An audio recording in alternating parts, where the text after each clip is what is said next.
Alrighty, what's up, you scumbags, you motherfuckers? How's it going, you selfish bastards?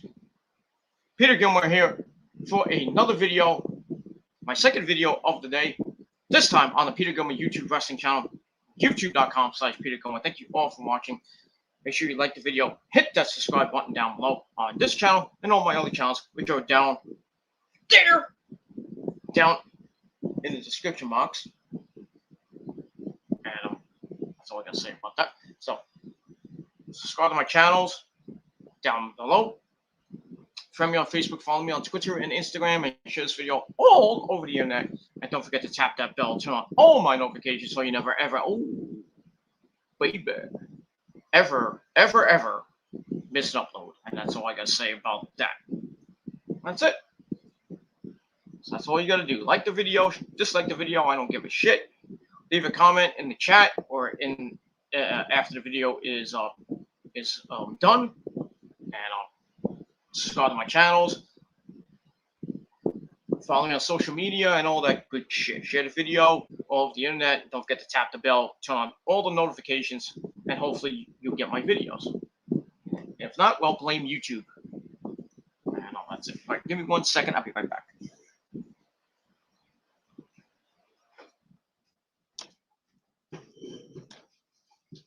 1 second. I gotta grab something to eat.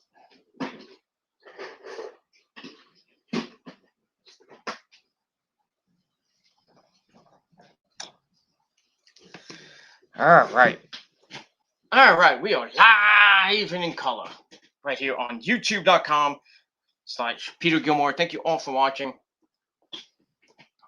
So, hope everybody's having a great day on this cloud noon.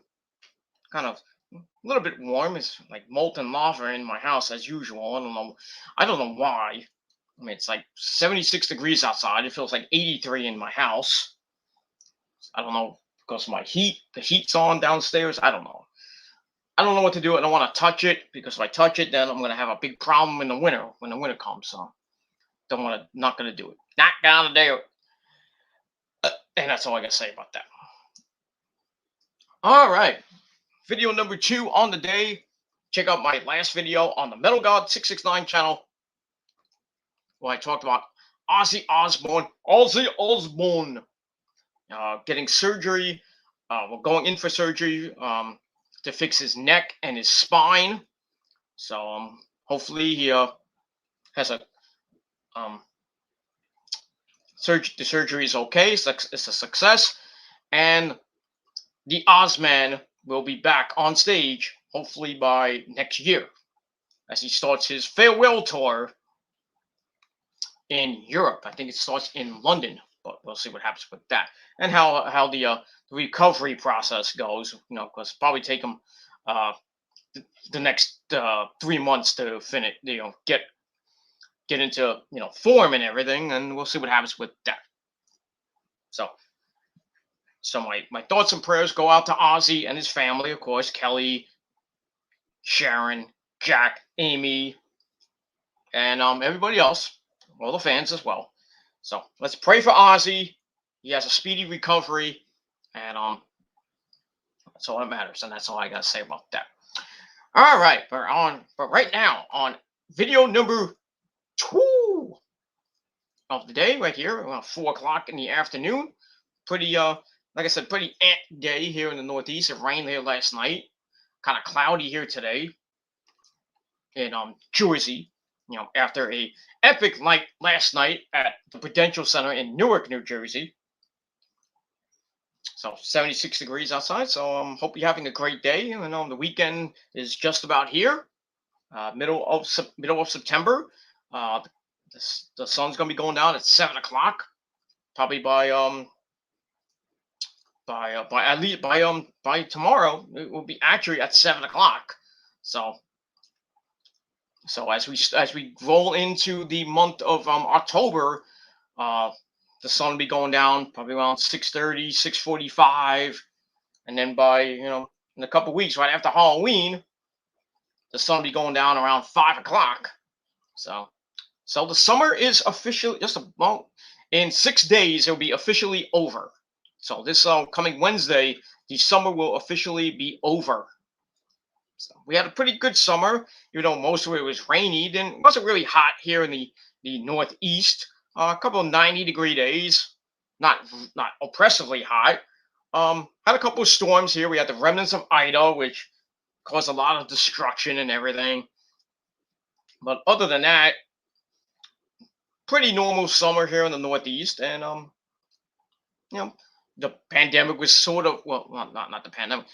People started going back to the beach and everything, and we had a pretty good time and everything. And now we start the fall season on Wednesday, and we start that. Then we got the Jewish holidays are still going around. So happy Yom Kippur to all you Jewish people. Next week's another holiday, so lucky bastards, with your holidays. Jewish New Year and different holidays. Yom Kippur, Rosh Hashanah, which is the Jewish New Year, I believe. And then you got another holiday next week. I think it's called Suck It, not Suck It, Suck It. But so that holiday's next week, and then after that, the next Jewish holiday is, I believe, Hanukkah, which is at the end of December, I believe. So we got that. All right, but here in America, and the next major holiday for us will be Columbus Day, coming up in just a little over a month. So that's that. And then we got Halloween, which is on a Sunday this year. So that should be fun for all you kiddies out there. You be going out with your parents, and your daddy wants to watch football. So you go out with your mom, go out with your aunt, go out with your go out with anybody. But if your daddy wants to watch football, he's gonna be inside watching football, not bothering to get up and go to the door every 5 seconds to give the kiddies the candy and everything. That's what I'm not doing that. Rose will be outside, so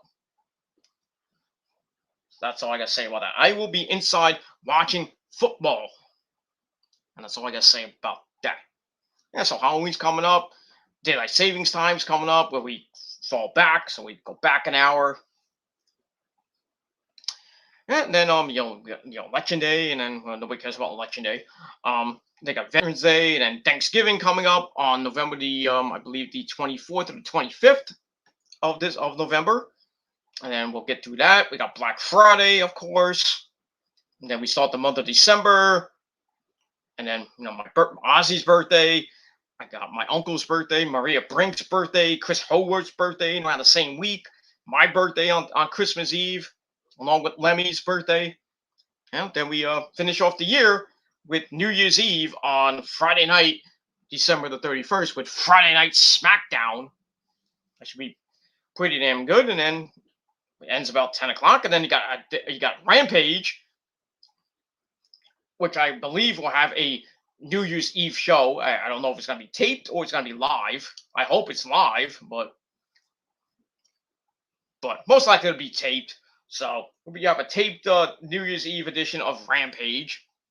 And then the following day, we start 2022, New Year's Day 2022, with the first pay-per-view of the year. No, not Wrestle Kingdom. That's day one from Atlanta, GA.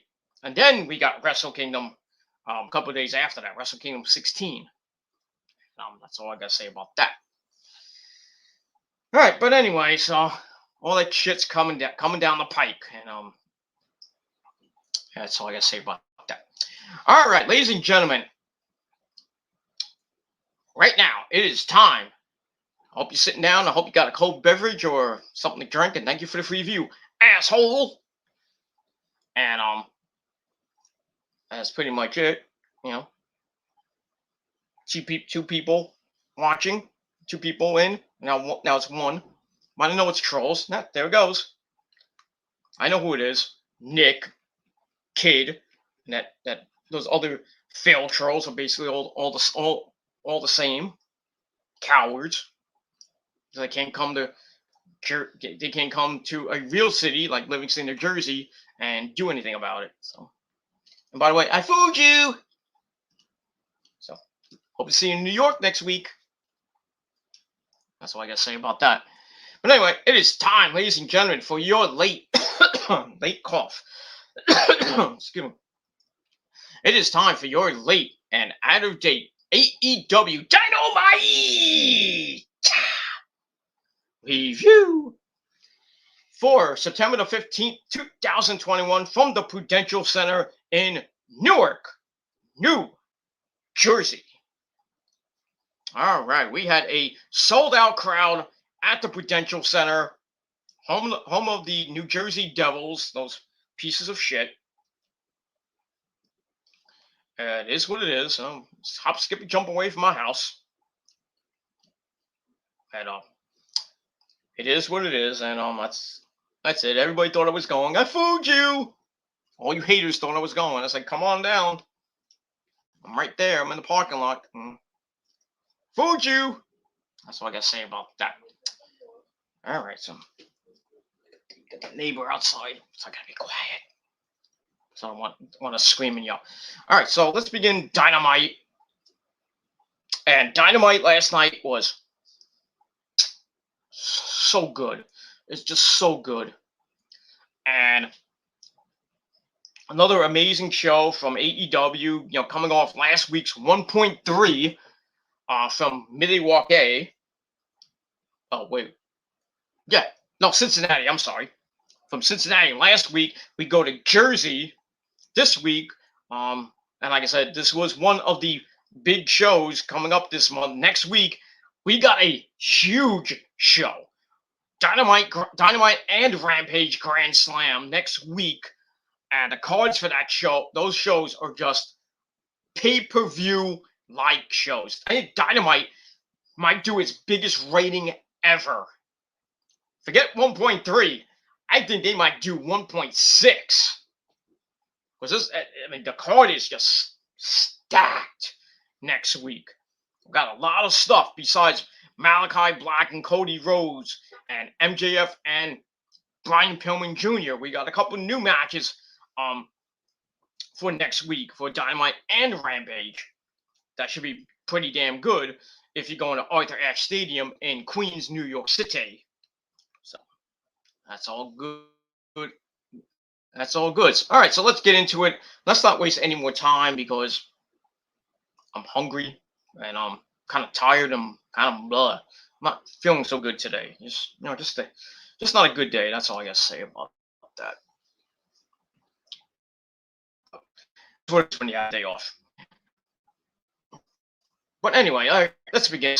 Shindig. All right, so last night from the Prudential was the in-ring debut of the man, the newest member of the Elite, the Elite, baby, the Elite, baby.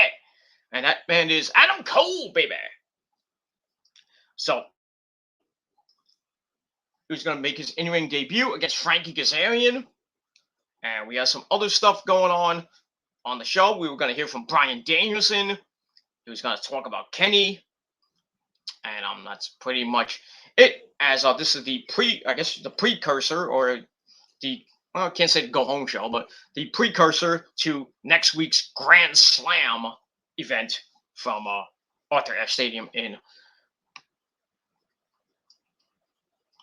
Queens, New York City. So if I paused later because I'm not feeling well, but I'm gonna try to get through this video and maybe go lay down because I feel like shit right now. Probably something I ate this morning. Probably those eggs I ate this morning. Not good. Anyway, so we start the show off with the pyro and everything. Welcome us to Dynamite. We have our commentary team of good old JR, Jim Ross. We have Tony Baloney. We have Excalibur back from his wedding and his honeymoon, I assume, or just his wedding. Don't know where his ring is. Don't want to know. Probably under his mask or something. And joining the commentary team this week is our good friend CM Punk. So he comes out and he gets on the graders where the the pyro is and stuff. Getting a big pop from the New Jersey crowd. Then he goes down the ramp, proceeds to jump into the crowd once more. That was kind of cool. So that's what I gotta say about that. All right. So then he goes back to the commentary position. He gets ready to go. Sits right next to Tony Baloney. Surprisingly, gets smacked right in the face. All right. Then we're action as we get to match number one. Excuse me. Adam Cole, Bebe's debut. So it's all about the boom. So Adam Cole comes out. Adam Cole, baby, he comes out. He gets the ring. He's all by himself. Does his usual stuff. He's on the boom stuff. Then he goes, "It's Adam Cole, baby!" Stuff to the delight of the New Jersey crowd.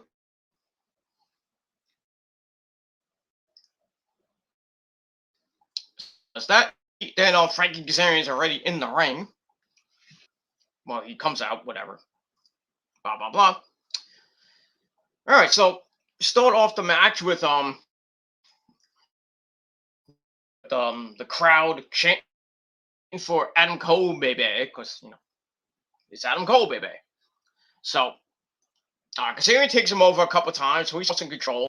Cole flips out of a headlock, backdrops Kaz over the top and onto the apron. He looked that great. So anyway, yeah, Kaz kind of burns and everything. They go back in. Cole takes some blows, but Kaz hits the slingshot famouser over the ropes. But that doesn't really affect Cole. As gets right back up, comes back with some right hands, locks in a 1925 chin lock to slow it down a little bit. That gets broken up as well. Kazarian grabs a leg lock while cranking on the arms at the same time. So, not looking good for Adam Cole right now. But Cole fights back, hits a fireman's carry backbreaker for a near fall. Back up as well. Grabs a rolling chaos theory suplex out of it. But Adam Cole comes right back with a super kick. Then he tries for the Panama City Sunrise. It's counted into an Alabama slam and a spinning leg drop, knocking them both down. But Adam Cole kicks out at 2 anyway. Then they show up forearming Adam Cole.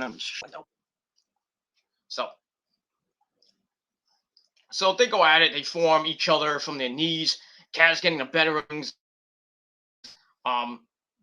Then Cole picks up the collateral on the knee. Goes for the cover, and Kaz kicks out at 2. Kaz then sends Cole to the apron, another famouser on the through the ropes. So Cole goes up top, hits the Panama City Sunrise, and it's just about over. He pulls his leg pad down, hits the last shot. 1, 2, 3. Adam Cole, baby, picks up the win in just about 8 minutes. And that's what you expect. And that's all I gotta say about that. From one of the greatest men in the industry right now, next to Kenny Omega and Roman Reigns. Adam Cole, baby, picks up his first AEW. And the match I gave 3.25 out of 5 stars. And that's it for that.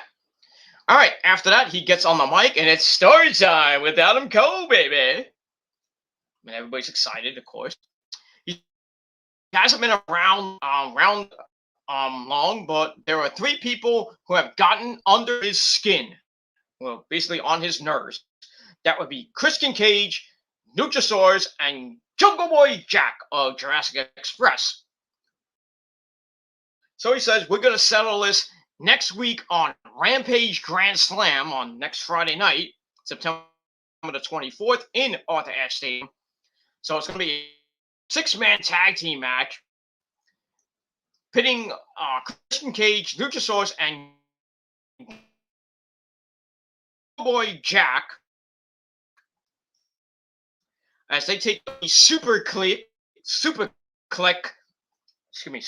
of Baby and the Young Bucks. All right, so 3/4 of Mount Rushmore will be in attendance in Queens, New York City next Friday night. So that's going to be awesome. That's a great match. That's probably going to be the main event of that show, I would assume, but we'll see what happens with that. All right, so next week we got a 6-man tag with the Super Click and Jurassic Express and Chris. And that's pretty much it. I thought he botched and meant to say Dynamite, but I guess but they have it already. They have the poster up already for next week, and next Friday night we're gonna see the Super Click against Jurassic Express and Christian Cage. So it might have been a botch by Cole. I don't know, but it is what it is.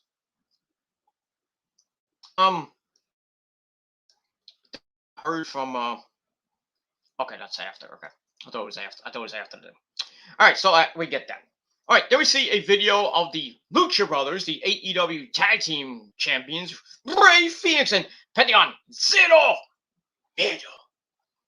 And they're getting ready for a match on Rampage this Friday night as they take on the Butcher and the Blade, the returning Butcher who came off from injury. He's back. He was in the Battle Royale and everything.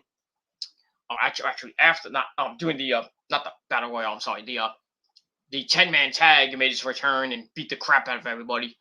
So the Butcher, the Blade, and the Bunny, of course, Allie, will be at ringside. So take on the champs in non-title fair, and that's all I gotta say about that. On Rampage this Friday night. That should be some good stuff, and that's it. All right, then we go to the back in the parking lot, and we see Sammy Guevara and his good buddy Fuego del Sol. And Fuego del Sol is sitting on his new car, and he talks to Miro. Miro smash CJ Petty pussy. Yeah. So talking to him about getting a title shot for the TNT title, and he said give up his new car to get a title shot on Rampage, I believe this Friday night. So it's title versus car on Rampage this Friday night. Miro versus Fuego del Sol 2.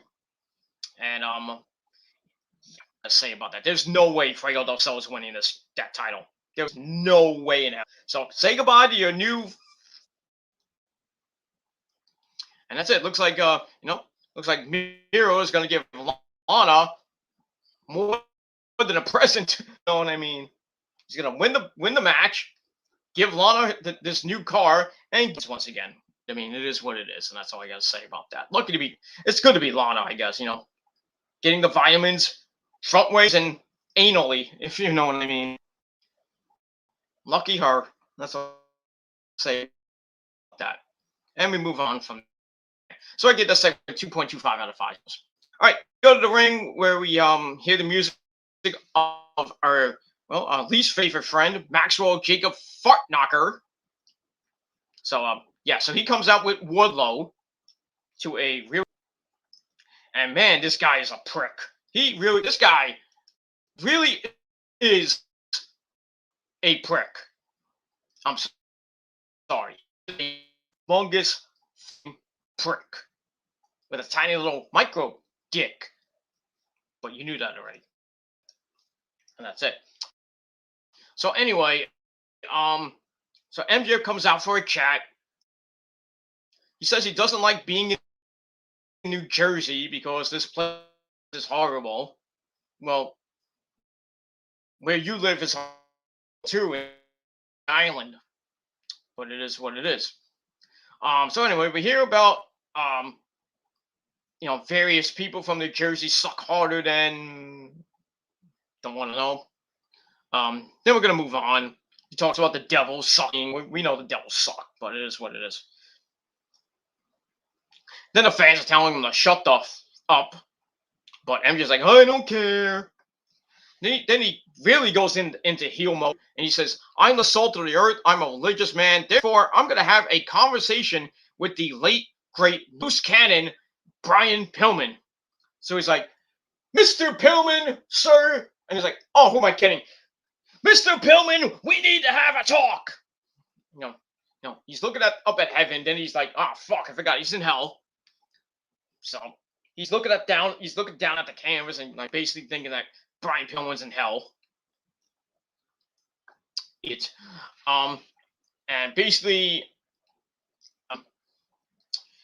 really conversation with the late great Brian Pillman, and basically saying, we need to talk. Then he says next week he's going to the horrible town of Queens, New York City, that is, and beat up the worst second generation wrestler of all time. Then he goes on and on. The fans are just booing him, and JR and Tony Schiavone and CM Punk are like, this guy sucks. Tries to go for his catchphrase, I'm better than you, and you know it. But then Brian Pillman Jr.'s music hits, and Wardlow goes out to meet him on the ramp, but Pillman, being smart, goes through the crowd, comes in with a chair, and kind of corners MJF, and he's about to crush his face in. I hope he does, but Wardlow cuts it off. Pillman then slaps his face. Then he drops the chair, and then he low bridges Wardlow to the outside. Then he tries to hit MJF and Wardlow in the head with a chair, but that gets stopped as both of them go running for the hills. And yeah, that's basically it. Nothing great here, just to hype up the match for next week. MJF's gonna win anyway. And that's all I gotta say about it. So I gave that 3 out of 5 stars, and that's it. Really, Pillman should have came in from behind and hit MJF right in the back of the head with the fucking chair, and then left. That's what I would have done.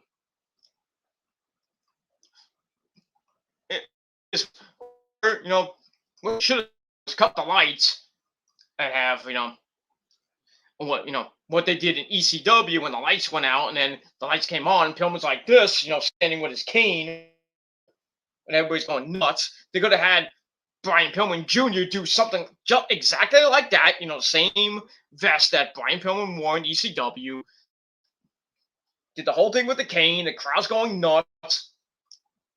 MJF and Wardlow like, oh my god, they're getting ready to beat him up, and then they try to rush him, and then freaking Pillman hits Wardlow with the cane and everything, and then he just they beat him up. He said MJF and Wardlow, and then they leave, go up ramp, and then they show Pillman with Brian Pillman Jr. with he does this, he starts like thing, and he has the glasses and everything, the flip up glasses, the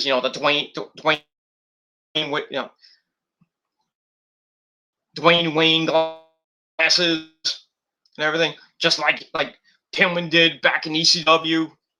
They should have done something like that. That would have been mega epic. But it is what it is. They would have made Pillman a star right there, but it is what it is. So like I said, I gave that 3 out of 5 stars, and we'll move on from there. A sit-down interview from early in the day with Braun to say he had a son 28 years ago. That was nice. So they bring up next week. Actually, JR brings up next week. Pillman Jr. has a chance to redeem himself against MJF, and that's what he wants to do, fulfill his father's legacy. He says when MJF was being fed with a silver spoon, he was growing up fighting just to survive. Because his dad was, basically dead. His mom was a meth head. What else is new? So he just says next week MJF is stepping in ring with a Pillman. Which version? I don't know. And that's that. So we'll see what happens in Arthur Ashe Stadium at Grand Slam, and we'll see what happens with that. I still think MJF is gonna win. And yeah, that's all I gotta say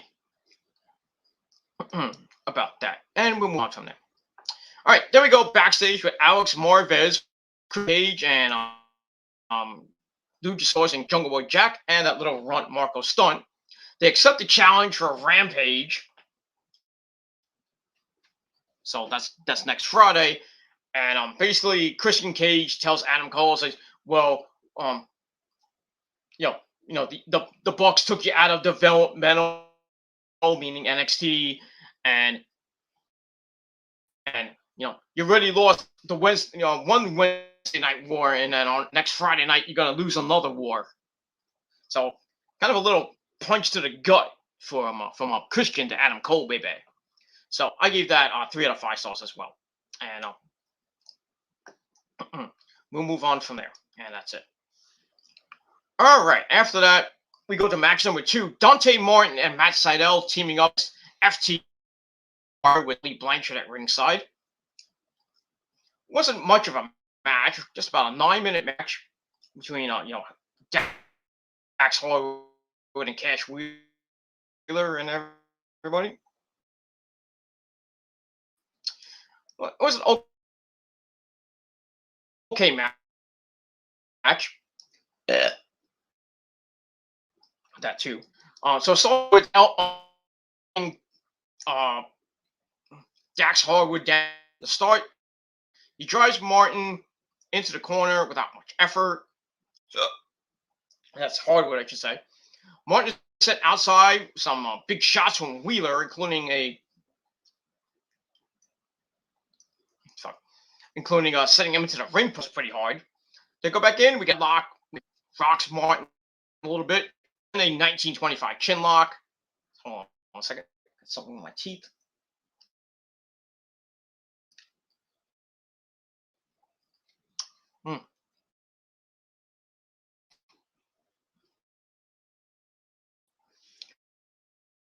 So anyway, Martin slips out and dives over for the hot tag to Matt Sydal. So right. Then Martin and Sydal hit some double dives to get FTR down on the floor, which is pretty nice. As we go to break, we come back with Matt Sydal flipping out of an abdominal stretch, goes for a crossbody, gets caught, but Dante's like, "That's fine, I'll help you out." He comes in off a blind tag, springboard missile drop kicks everybody down, and then the pace picks up a little bit. Martin hits a running swanton bomb, setting up a roll up for a near fall, and then Sydal and Martin hit stereo Hurricane Ranas on both members of FTR to get 2. Sydal is then sent to the outside, and then that leaves Martin in with FTR, and that was it for Dante Martin as they pick him up, hit the big rig, not that big rig, but they hit the big rig. 1, 2, 3. FTR gets the win, and that's pretty much it. So not a bad match. I gave it 3 out of 5 stars, and that's pretty much all I gotta say about that. And we'll move on from there. Just settled here.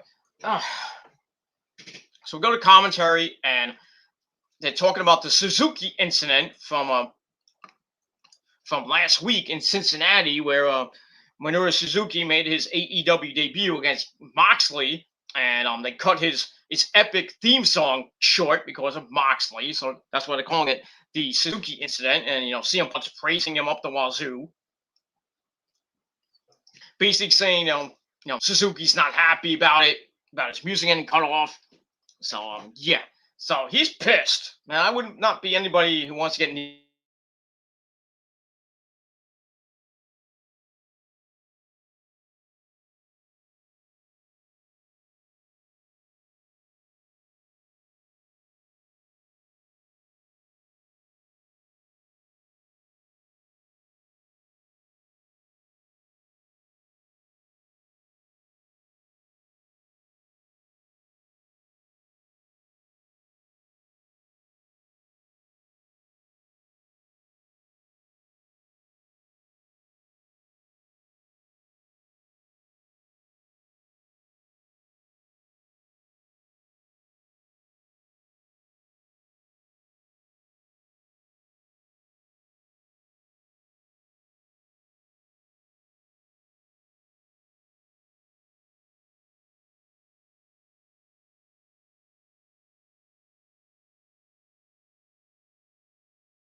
All right, we're back. Sorry about that.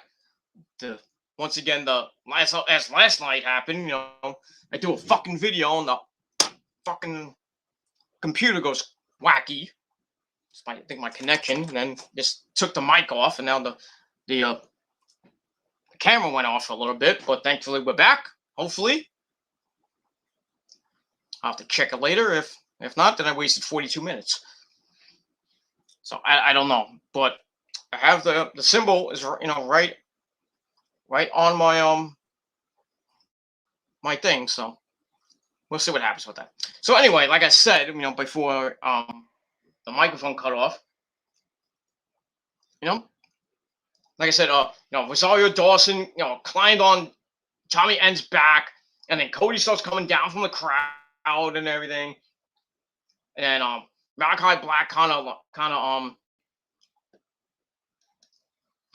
gets rid of her, and then Cody and Tommy start fighting, right around the ringside area. And like I said, you see my good buddy Mikey Mittens and his mom, Mama Mittens, and then they start fighting, and then Cody whips whips Tommy into the barricade, and he goes over the barricade and right into Grimm's toy show.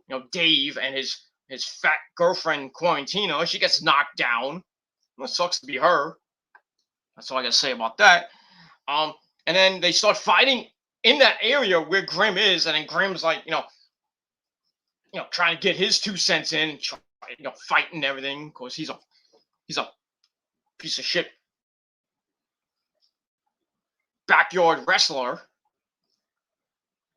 who really shouldn't be there because it's 2 days after he had a seizure, which you all know is fake, but. So it is what it is, and that's that. Okay, get that out of the way. All right, just a second. Sometimes I gotta move around, so. But we're back. We're back. All right, so they start fighting in the crowd, and water's being thrown at each other in the head. Water shots to the head. Various drinks to the head. They're fighting all the way up to the concourse, and that's basically it. They finish off. They finish the segment with them going into the concourse. That's that. It's kind of cool. I gave all that 3.25 out of 5, and it was interesting to see Rosario Dawson get actually physical. Nothing wrong with that, but she should have just stayed in her seat. She's hot. I bang her many times. I would bang her, especially when she was in Sin City. And she was in that movie. When she was a little younger, she was in a movie called Kids. Telly, it hurts. She was in that movie. That's probably the first time she got dick. Telly, it hurts.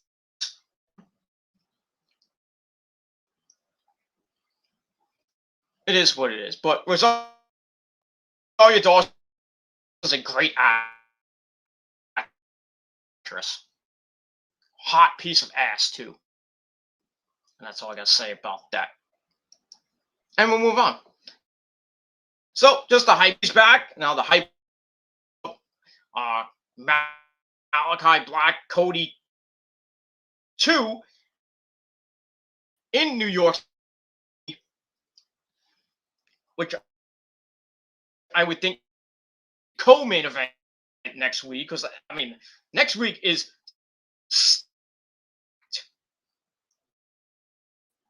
it is just stacked.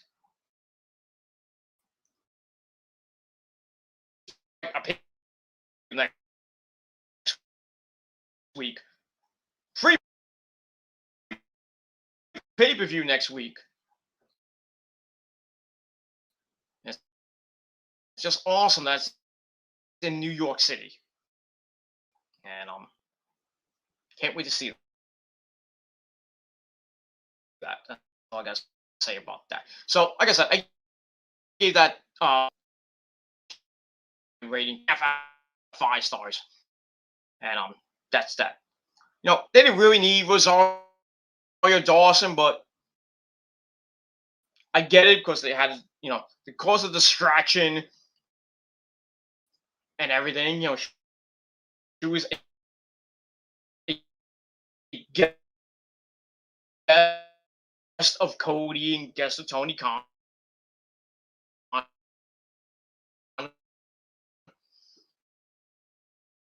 and kind of fit in with the storyline a little bit.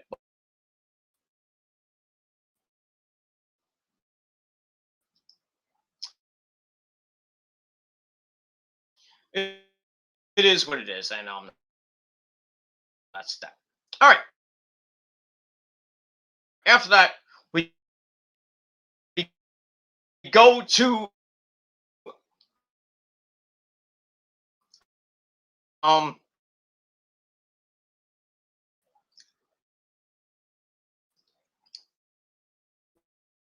a video of Anna J. The sexy Anna J. of the Dark Order, and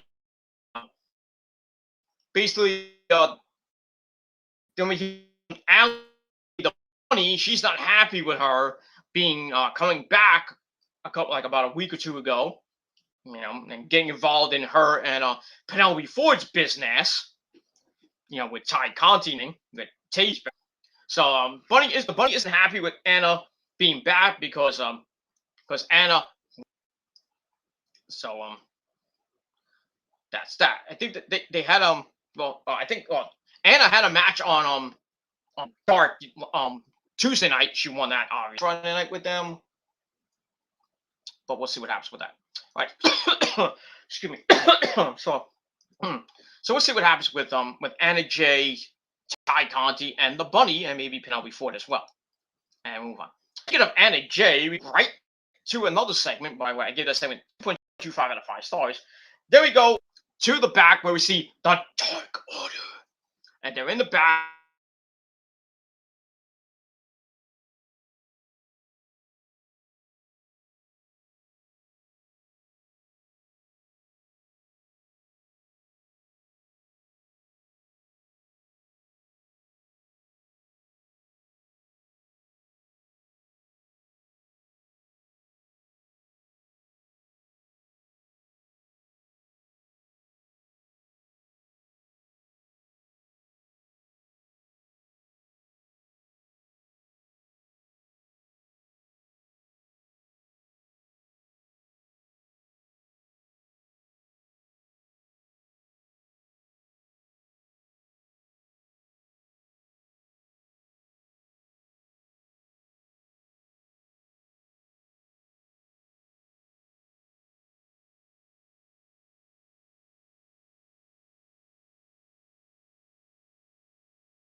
think it's the connection.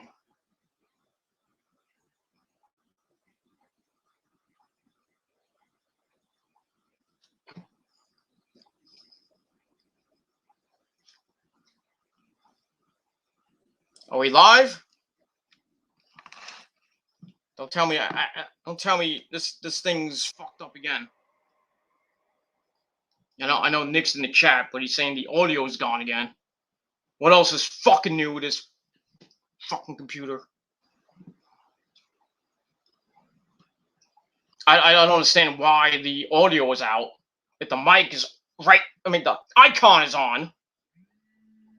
Then it goes off. Then now, and then now I gotta mute the mic now. I'll be right back.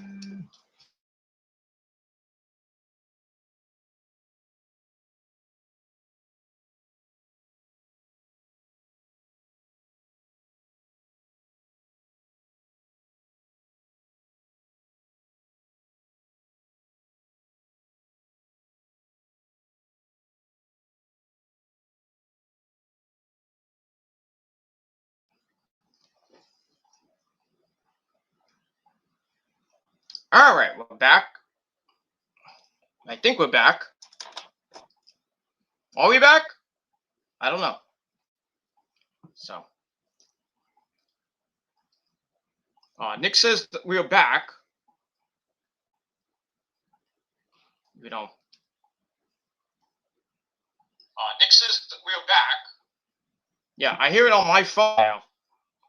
5 out of 5. I'm just going back. Saying a roll up for an airfall.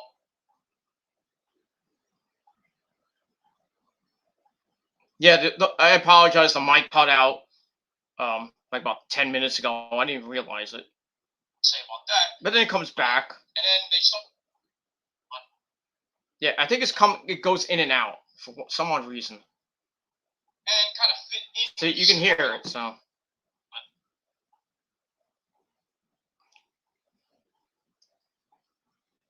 Yeah, I apologize. The mic cut out.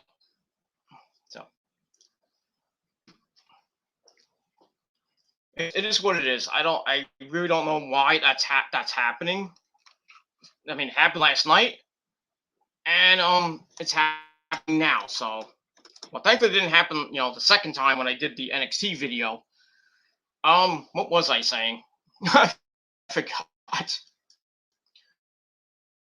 Oh, I was talking about Anna Jay. All right, so we'll do a brief recap before we get all that. So anybody who watched and then the mic cut off. I still don't understand what the fuck is up with this fucking computer and the mic. Sometimes it works, sometimes it doesn't. I think it's my connection, so you're gonna have to deal with it for a while, so until I can obviously fix it. But at least we can hear you. I can hear myself, but if you guys can hear me, that's fine and dandy. All right, so we'll recap after. I just want to get through it and then we'll recap. And that's it. All right, so we're talking about Anna Jay and the Dark and Ty Conti and the Dark Order. They're still having problems and everything. Alex Reynolds came back and he's arguing with Evil Uno, and then Preston 10. He's arguing with Evil Uno because they, everybody thinks that Evil Uno's the new leader of the Dark Order when he's not. And then, it's just pissing off Anna Jay and Ty Conti. And they're like, enough, that's it. Shut the fuck up. If you guys can't come to an agreement and, end this bullshit, don't come out for my match on Rampage this Friday night. And then her and Ty Conti leave, and Ty's like, I got your back. And that's it. So we'll see what happens with that. And before the mic cut out again, I don't know why, but so before that happened, I was talking about Bray Wyatt, Wyndham Rotunda, and that his contract is officially up. it was well, it was supposed to be up. He was supposed to maybe make his debut in in October, but his status is that the contract is up sooner than we thought because WWE does not know how to do contracts. So his contract is basically up right now, and they're saying that Bray Wyatt could be appearing in AEW as early as this Wednesday. So we could see the Eater of Worlds, the Devourer of Worlds, whatever you want to call him, the Fiend, Bray Wyatt, win the Rotunda. We could see him this Wednesday night in New York City. Doing what? I have no idea. Either he just comes out as himself, or he maybe joins the Dark Order, which I highly doubt, because they kind of said that they really don't want another leader because Brody is the leader. So I mean, you probably have to go. If Bray wants to be the leader, he has to go through basically Brody Lee's son -1 to and ask for Brody's blessing to be the new leader of the Dark Order. But I don't see that happening. But then again, Bray Wyatt could come out with the Wyatt family gimmick, the Bray Wyatt gimmick, and join up with Malachi Black.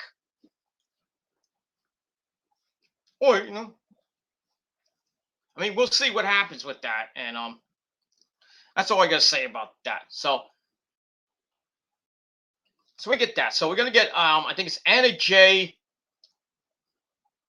I think it's Anna Jay and Ty Conti teaming up TJ to in a tag team match on Rampage this Friday night from Jersey to take on Penelope Ford and the Bunny Alley. And we'll see what happens with all that. And that's it. Like I said, I apologize for the mic cutting out and sometimes the camera going in and out. I'm gonna have to. I think it's just my internet connection. So not the fastest thing in the world, but I wish I used to have fast internet. I used to have Optimum 300. Now I have Optimum 100 because I have to save some money. But I'll probably go back up to Optimum 300 probably by next year because now I got this new job and I'm making a whole ton of money along with my music job, so I'm making ton more money. So maybe I would go back up to either Optimum 200 or Optimum 300. Even though I'll be paying about, I would say about between $80 and maybe $100. Right now I'm paying $71 because I got a discount, but we'll see what happens with that. Like if I do go up, I think my bill will go up to about what I used to pay, which is about $84 a month for about a year or so. But it is what it is. But like Nick says, it is what it is, and that's it. All right, so I gave all that stuff with the Dark Order 2.5 out of 5 stars. All right, we'll quickly recap and then we'll come back. All right, so we started the show off with Adam Cole, baby, and Frankie Kazarian. Pretty good match at Adam Cole, baby's debut. Adam Cole won a hard-fought match against Kaz. He hit the Panama City Sunrise, and then the last shot, knee, picks up the win, 1, 2, 3. He beats the elite the elite hunter, Frankie Kazarian. And our match was pretty good. Gave it 3.25 out of 5 stars. And then afterwards, he challenges Christian, Luchasaurus, and Jungle Boy Jack to a 6-man tag team match between him and the Young Bucks. And that match will happen next Friday night on Rampage Grand Slam. So Nick, you get a freebie next week because I know Nick is going to Dynamite Grand Slam next week. Probably sitting in the cheap sheet. He's sitting in a good space. That's how I'm going to put it like that. Not in God's country, not the top of the stadium or anything like that, but probably got a good seat in the house. I would assume. I think Mikey Mittens got front row seats, I think. Who knows with that? And then that was it. All right, so we had that, and then Christian later he cuts a promo, basically, I mean, ripping Adam Cole a new a-hole, and basically saying that we accept your challenge, and that talk about how the Bucks use their EVP power to take Adam Cole out of the developmental and bring him over to AEW. And it's like, well, you lost the Wednesday Night Wars, and now on next Friday night you're gonna lose another war. So Christian kind of going low blow, to NXT. So it is what it is. So we'll see that next Friday night, September the 24th, in New York City, and that's probably gonna be the main event for Rampage, and that's that.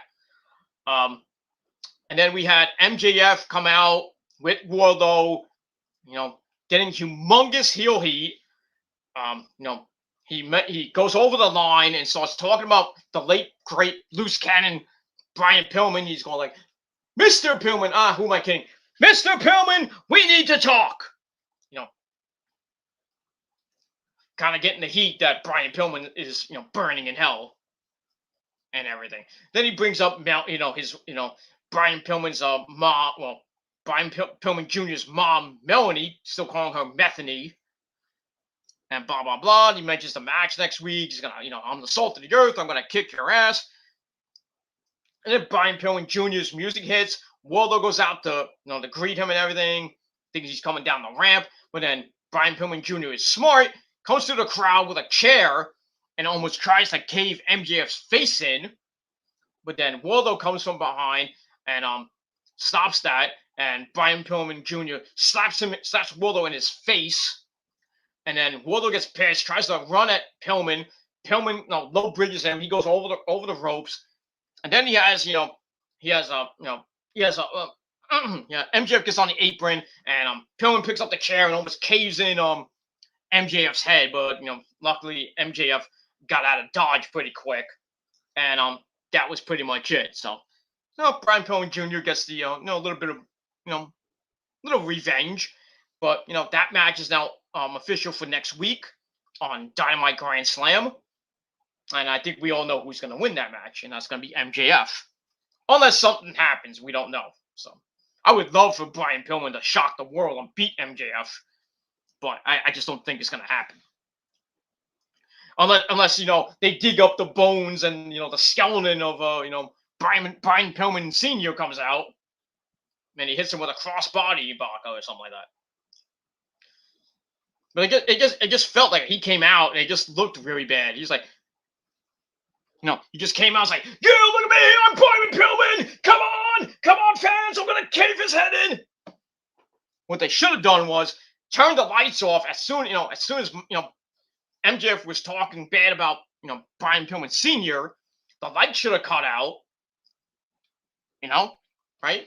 And then you do an ECW circa 1998. Well, I think it was 98 when Brian Pillman Sr. made his ECW debut. The lights come on. We see Brian Pillman, in his vest, as the loose cannon gimmick, with his cane. Pointing in the corner like this. The crowd's going nuts, right? And then Brian Pillman turns around, and then MJF tries to attack, and Wardlow try to attack, and Pillman just smacks him right in the face with the cane. Him and Wardlow get beat up, and then he clears the ring, and then he has the glasses like Brian Pillman used to have, the Dwayne Wayne glasses, the flippy dippity, I call them the Dwayne Wayne glasses from a different world, which I still have them. I just don't know where they are. They're broken though, but I have to get another pair.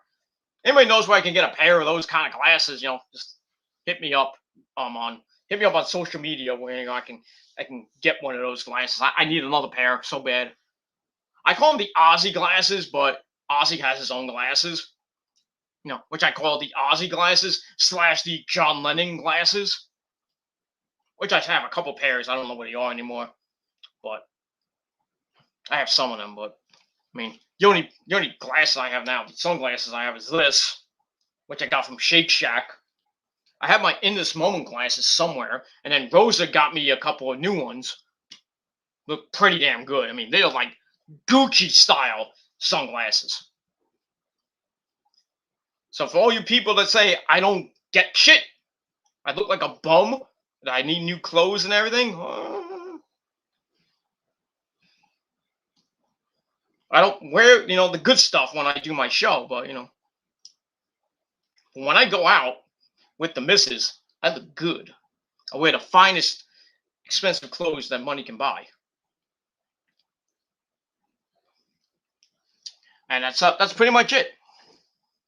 I got the bling. I don't have the bling. I got a lot of bling bling. I just don't have it right now. I just don't know where my chains are somewhere. So, but yeah, but most of the time, you most of the time you guys are seeing me with with a chain on. My I have like metal. I have silver crosses that cost like $400. I'm not like a rapper. Like I don't have like mega bling bling bling like John Cena with the spinner necklace or anything like that. I'm not like Wale or all these mumble rappers that have all this bling and shit. I don't have my grill doesn't I'm not like Isaiah Swerve Scott with the grill and everything with his teeth and everything. I don't have that kind of money, but I'm hip with the crowd and everything. I got bling and everything. I got designer clothes. I got designer suits. I got designer shoes and everything. I look pretty good when I go out. I don't look like a bum. Got a great job. You people work as fluffers. Yeah. Yeah, we do. I do gotta update this computer. It's a Windows 10 computer. I just don't understand what the fuck's wrong with it. Sometimes it works, sometimes it doesn't. I don't know.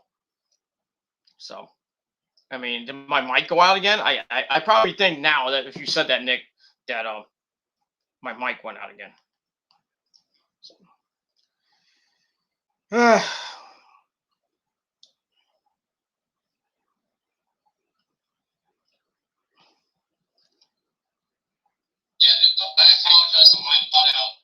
so you can hear it.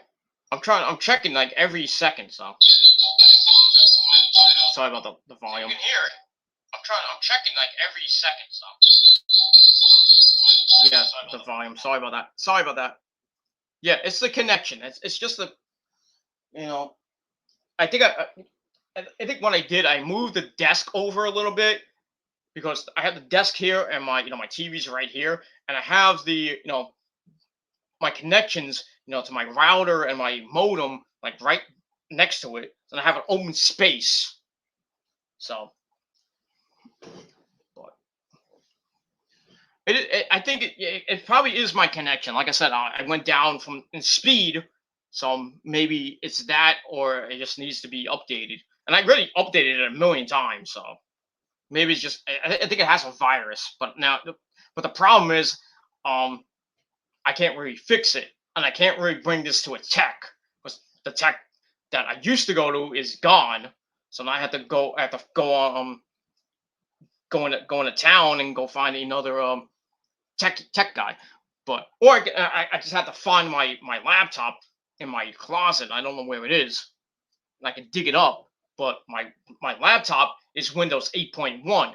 I can't go up to Windows 10 on that computer because it's a 8-year-old computer. But Windows 11's coming out, so I think me and Rosa might be saving up pretty soon for a new laptop for me, and maybe uh, when Windows 11 comes out, if this computer can take Windows 11, then we'll be upgraded and everything. But we'll see what happens. If not, then I would think we'll get rid of this crappy computer and then get a brand new one. Maybe well, this is HP, so I don't want to get Dell because Dell sucks and their customer service is even worse. So HP. We'll see what happens with that, and we'll move on. All right. So where were we before? All right. So yeah, we had I forgot where I was. Damn it, Nick. forgot where it was. But anyway, so like I said, Adam Cole wins his debut. Oh yeah, let's talk about MJF. So Maxwell Jacob Fartknocker will be taking on Brian Pillman Jr. next week at Dynamite Grand Slam. It should be okay, but I still think Maxwell Jacob Fartknocker will get the win. But just the way that Brian Pillman Jr. came out, and he's like, "Yay!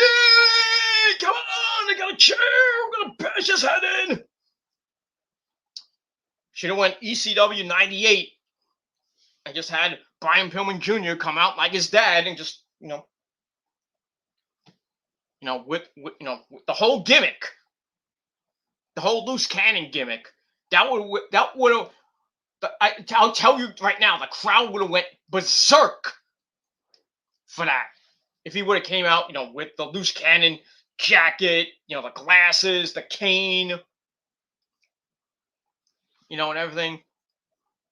And then he starts, Brian Pillman calls people smart marks. Mr. Bischoff is a piece of shit. Well, we all remember that promo that he cut in ECW. And then he says, "I'm gonna leave my mark," and he's trying, he's about to pull out his cock and everything. And then Joey Styles like, "No, don't do it." And then like Paul Heyman comes out, that was not part of the deal. And then Shane Douglas comes out, and then it had a big humongous brawl in place. Like a big riot happened. When Pillman went to the outside and he beat up some guy we all thought was a fan, but yet was a plant. Beat the shit out of that guy, and then Pillman gets arrested and gets sent out of the ECW arena. And then we see Pillman for like another month or two, but it wasn't in a match or anything. He was just in ECW to cut some promos and that and shit. Then he goes to WWE, where he could have had a way better career than he did, while he was there. He was the last member of the Hart Dungeon, the Hart Foundation and everything like that. And then he gets into that epic feud with Stone Cold Steve Austin, and we all remember what happened on Monday Night Raw when Stone Cold went to his house and beat up everybody. Then he goes in the house and almost gets shot right in the face. I'm gonna Pillman 316, got a bullet for his ass. And then you have Melanie there screaming like a banshee with bad acting. And then freaking what was it? Kevin Kelly's in. Oh my god! And then Vince McMahon's like, we're sorry. Vince McMahon had to go on TV the next week and apologize for that segment. I thought it was great. Why'd you have to apologize? We was doing the Attitude Era. I mean, come on now. Vince. Well, we thought it was too scary because we had a gun. Could have had a fake fucking water gun. Like a super soaker or something like that. But that was a great freaking feud. But then Pillman got hurt with with his ankle, he got all fucked up with drugs and everything. He flipped his car over and fucked up his ankle. He couldn't really wrestle anymore. Then he had a really bad match with Goldust. And then that was it. I think he had one match with Austin, and then that was it. Then we find out that he killed himself right before what paper was that? Was it Bad Blood? There was Bad Blood, I think. It was when we found out that Pillman killed himself. It sucks for a guy that should be in the Hall of Fame with Owen Hart. Everybody in the Hart family is basically in the Hall of Fame. Bret Hart's in the Hall of Fame. Jim Neidhart's in the Hall of Fame, even though he's not physically. What I mean? Not by himself. He's with Bret Hart in the Hart Foundation. The British Bulldog's in the Hall of Fame. I'm hoping that Davey Boy Smith's in the Hall of Fame by himself. I want the Dynamite Kid and the British Bulldog to go in as a tag team as the British Bulldogs, but don't know if that's gonna happen. Yeah, that's basically it. Natalia's not in yet, but she will get in eventually. Tyson Kidd, or yeah, Tyson Kidd probably will not go into the Hall of Fame, but he's a Hart. You know, Stu Hart's in the Hall of Fame. Because of what he did with Stampede Championship Wrestling. The can there's yeah, Stampede. I think it was what was it, Stampede Championship Wrestling, something like that. Whatever. Yeah. So Stu Hart's in the Hall of Fame. Um, one Hart that will not go in the Hall of Fame, and that is Martha Hart, that fucking cunt. Because she won't put Owen Hart in the Hall of Fame. I don't think we'll ever see Owen Hart in the WWE Hall of Fame until maybe. Well, if Martha Hart dies, I still don't think, Owen Hart will go in because his kids don't want him in. His kids! I mean, come on. Get over it. 22 years later, you're still freaking pissed. I mean, my father died like that. If I was like the son of a guy like Owen Hart and he got killed, tragically like that, I'd be mad, yeah, because the way that happened and everything, Vince and Bruce and Vince and Vince Russo basically killed him, and the rigging company and everything like that, blah blah blah. But I'd be mad for a couple of years, but then I would look back on it and like I would say like I would maybe do an interview, like first interview in like 6 to 10 years, and I'm like, my father was a great man, he was a great wrestler. I just don't understand why people like my mom will not put him in. I'll be like, my father should be, in the Hall of Fame. And then, we'll have, me and my mom and, others are like, what are you doing? I want him in. You guys don't want him in, then I don't want to be part of the family. Fuck you. This is what I would tell Martha Hart if I ever saw her, in person. I was like, I'm sorry about Owen, but fuck you, you fucking cunt, for not putting him in the Hall of Fame. Fuck you. That's all I gotta say about that. And God forbid they don't put Brian Pillman in the next 5 to 10 years for what he contributed in his early days in WCW as Flying Brian. Flying Brian Pillman. His epic matches with freaking Jushin Thunder Liger. And then, the whole run with him and Steve Austin as the Hollywood Blondes. They should go on as a tag team.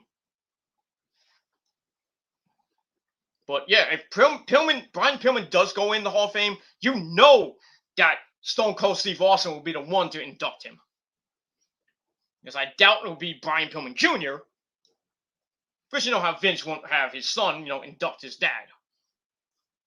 Because, we don't want an AEW wrestler on our show. What are you doing here? I'm Vincent Kennedy McMahon. It is what it is. But yeah, he'll be at the Hall of Fame ceremony, yeah. But it wouldn't be the first time an AEW guy's been on a WWE Hall of Fame show. Remember Billy Gunn when DX got put in the Hall of Fame? That was kind of funny. And then like Hunter's like, your company sucks or something. I forgot what he said. But it is what it is. Are we still around? I think we're still around. Nick's somewhere around. He came back from the bar. This Thursday, usually Nick goes to the bar. But it is what it is. All right, so we had MJF and do all that shit. All right, then we get an interview with Brian Pillman Jr. Jim Ross. He talks about his dad and Bob. Just about 28 years ago, I got a call from your dad saying, I have a son. Speaking of sons, before we get further into this, more into this review, congratulations to gender reveal on their Twitter page, and they're gonna have a baby boy. So a baby in your TV screens, maybe as a wrestler in the next 20 years, if WWE is still around by then, or if AEW is still around by then. But yeah, so congratulations to Johnny Gargano and Candice LeRae on the birth of their baby boy. Not the birth yet, but the reveal that they're gonna have a boy. It's a boy. So we got that. Now we have to wait for Lacey Evans to pop out that baby. I think she's having another girl, I think. So, but we don't know when Lacey Evans is gonna pop that baby out. I think she's like 8 months pregnant now. God forbid, I don't even know. You know, it's in a pandemic, and you want money. So all right, so we get all that. All right. Also, then we see Christian Cage accept the challenge from Cole for next Friday night on Rampage Grand.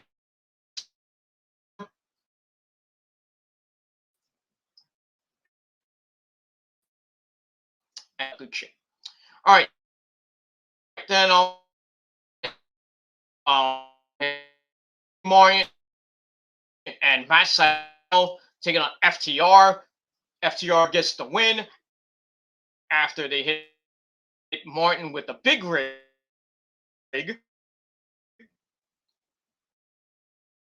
And they get the win in 9 minutes. And I gave that three out of 5 stars. And that's it. Then CM Punk starts talking about the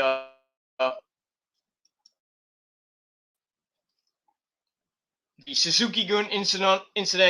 Minoru Suzuki's not happy that his music got cut off early last week in Cincinnati against his match against Moxley. Everybody was pissed, so he's pissed. And then we go to Lance Archer and Minoru Suzuki of Suzuki-gun, and they're not happy with Moxley and Eddie Kingston, and they're gonna have, that should be some good shit because Suzuki-gun, Ichiban. That's it. All right, did I mention the whole Malachi Black situation with Cody Rhodes? Rosario Dawson gets involved, and then Cody Rhodes and Malachi Black start fighting. And I wish Nick was back. Now it went from 0 back to from 1 to 0, but went from 2 to 1 to 0, and that's that.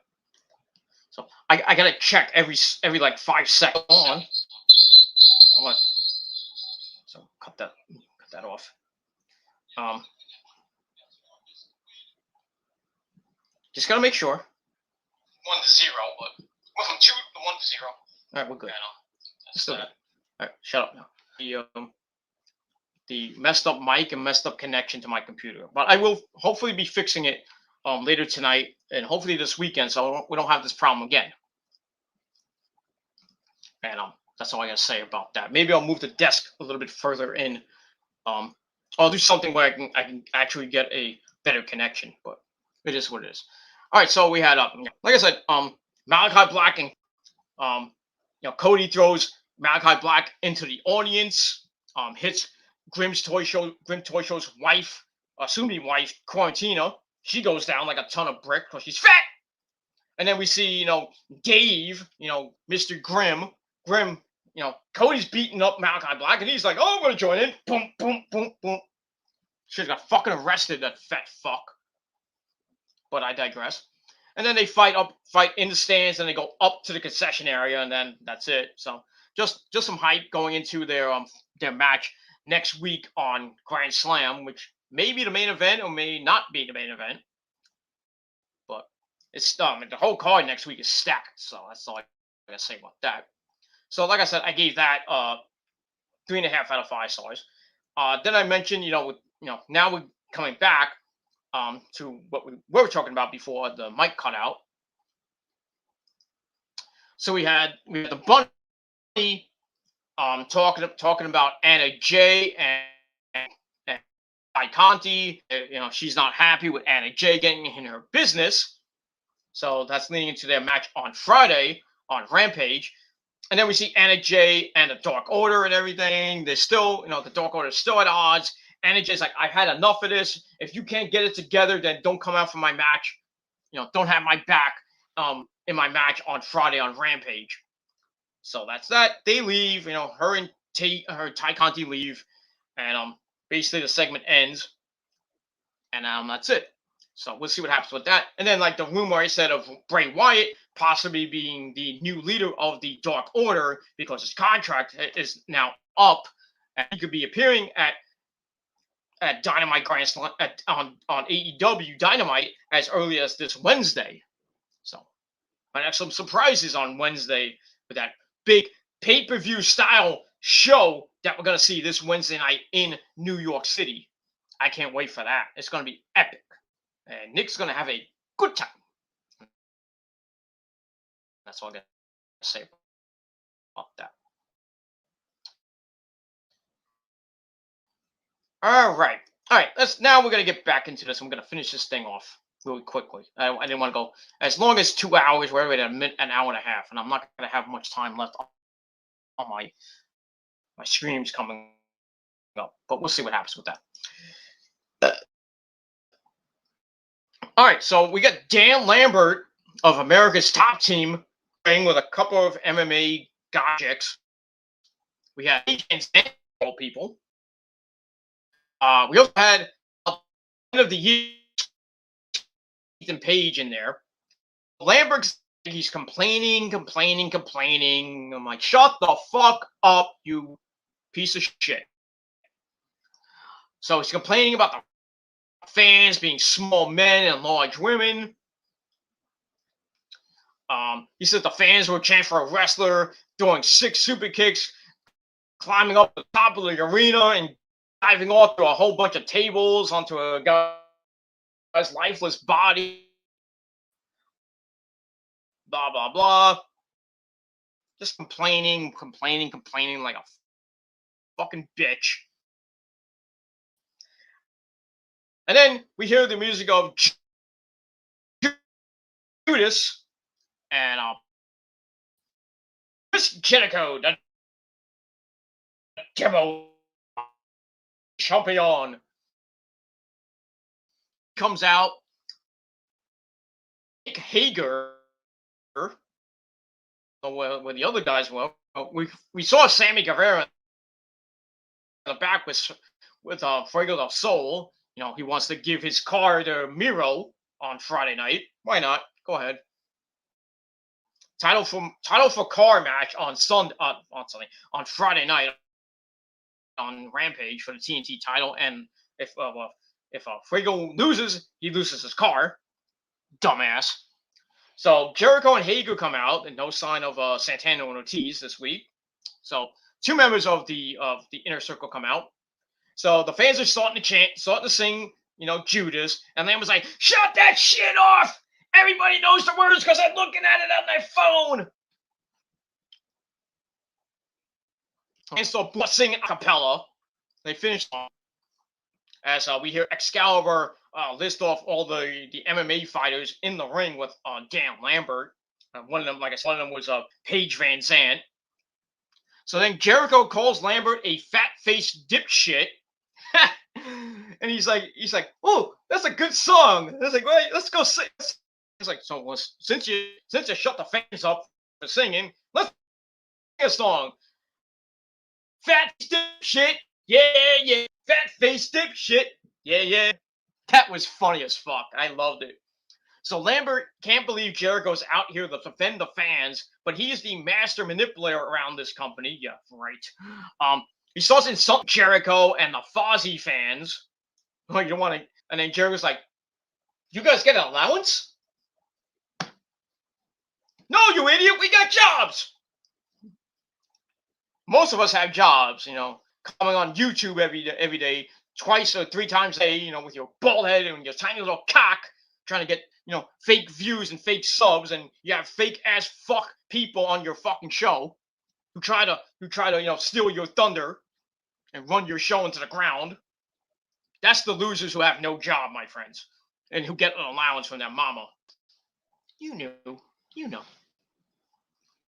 You know who it is. Doesn't want to say my name. He says my name, and then calls me irrelevant and a nobody. Yet you're a nobody, and your viewership sucks. My viewership might suck. I might get like four or five people sometimes in a viewership. I have 4 or 5 people watching, or maybe I have 0, maybe I have 1, 2. I don't give a shit. The most you get is like 60. That's not that great. Fake views, by the way. Fake. There's no way that you do a 3-hour show and you still have 60 people watching. Well, by the time the video ends, it's basically like 20 because you have douchebag and you get 5,000 views. Go figure that one out. Usually, you would get about a couple of hundred, but still, it's nothing. By the time your video goes up, it's like 3 hours. You get like at most 800, and then in a week you get about 1.4. It is what it is. Your show sucks. Your show sucks. Your co-hosts suck dick. I don't know. He's kind of cool, but everybody else on that show is garbage. Especially Bullfrog, fucking pedal supporter. It is what it is. All of them are supporting a pedal. It's just great. That's it. But anyway, we'll not talk about that irrelevant loser anymore. So anyway, so Jericho, like, you guys get allowance to pay for my records? Right? No, sir. That's why there's a thing called Spotify and Apple. Well, Spotify, I get your, Jericho. I know you watch my show, and you follow me on Twitter and Instagram, so it's true, by the way. I have all of 5 stuff on Spotify, and I download it for free. Because you know why? IP. That's all I got to say about that. So anyway, Jericho sees Lambert and America top team, but wants to know which one is on top. So that's Paige Van Zandt, that one. She could probably be on top, but it is what it is. But anyway, Hager and Jericho aren't going to be intimidated because Hager is undefeated in Bellator and the MMA. Jericho says he's been fighting with MMA guys backstage for years. So then Lambert issues the challenge for next week in New York City. Jericho and Hager against, I guess, Scorpio Sky and Ethan Page in a team match. So Hager's like, it's on! No escape from New York. So we'll see what happens with that. So we got Hager and Jericho against Scorpio Sky and Ethan Page with America's top team at ringside, most likely. So they're at the disadvantage, but I still think they're going to beat the living shit out of Lambert's team. And that's all I got to say about that. So fuck Dan Lambert and fuck the MMA. That's it. All right. After that, we get a promo from the Gun Club. We have Colton Gunn, Austin Gunn, and our good friend Billy Gunn, because he's an asshole. So we get the Gun Club. They're talking about why they attacked Paul White.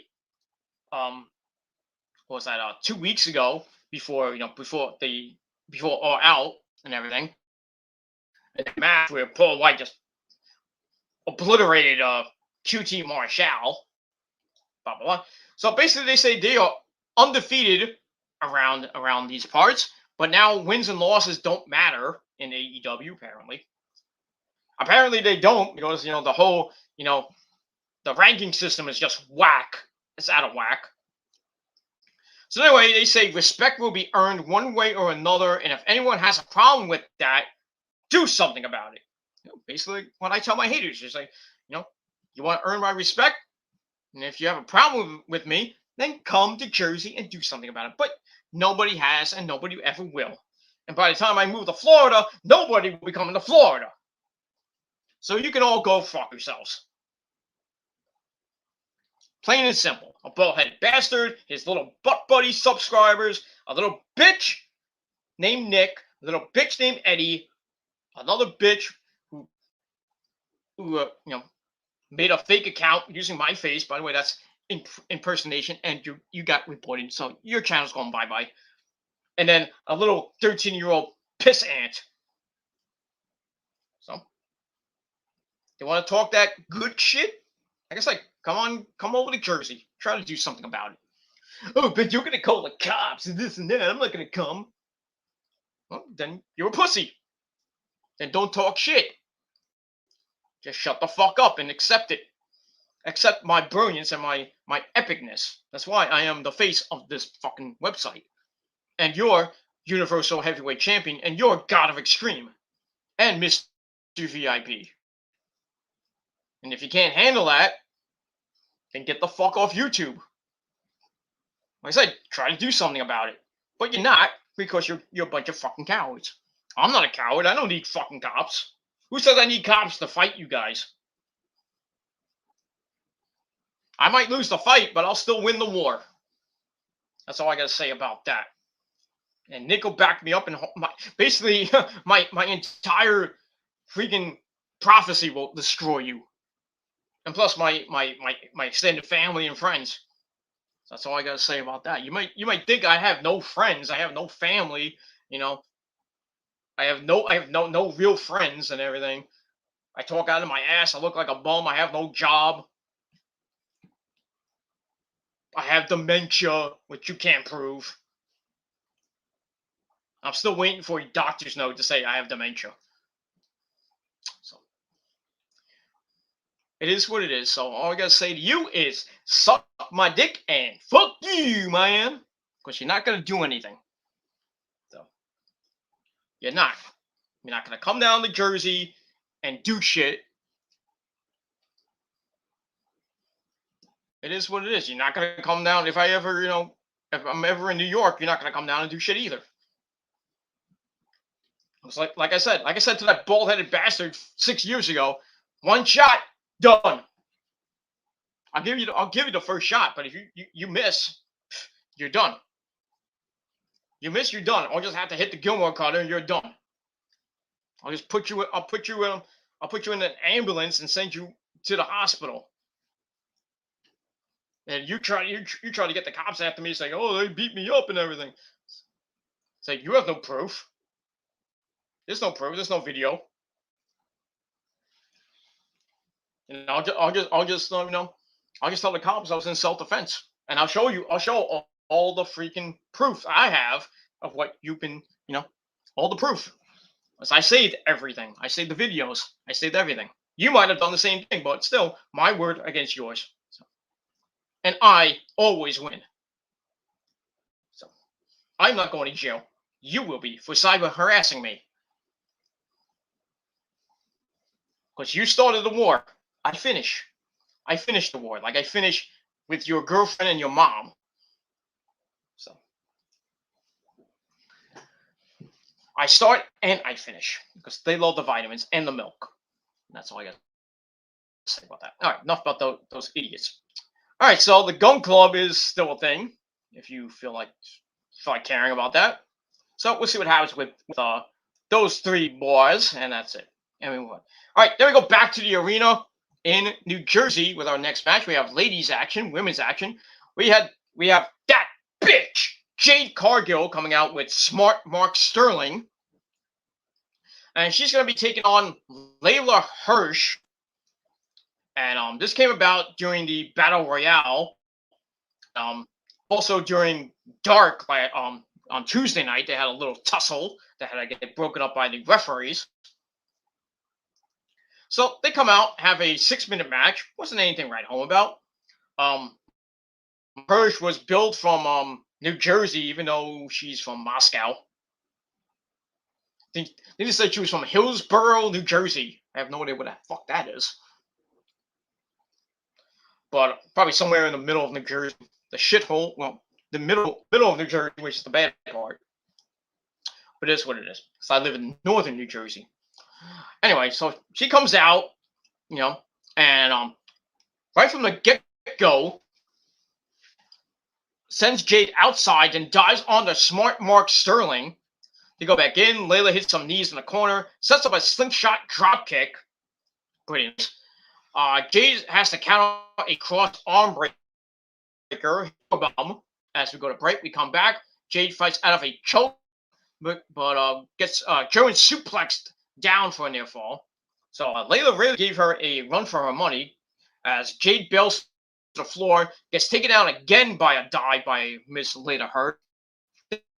Running gives Layla a near fall to that, but Jade comes back with a kick to the face, a big boot to the face, and then Jade hits Jaded, Jaded, or the Glam Slam, whatever you call it, and she picks up the win in just over 6 minutes. So the number ranked Guild picks up a win, and we'll see what happens with her as we move on from there. And that's it. I'm hoping that Jade Cargill gets a title shot full gear. If not full gear, I would think at Revolution next year. But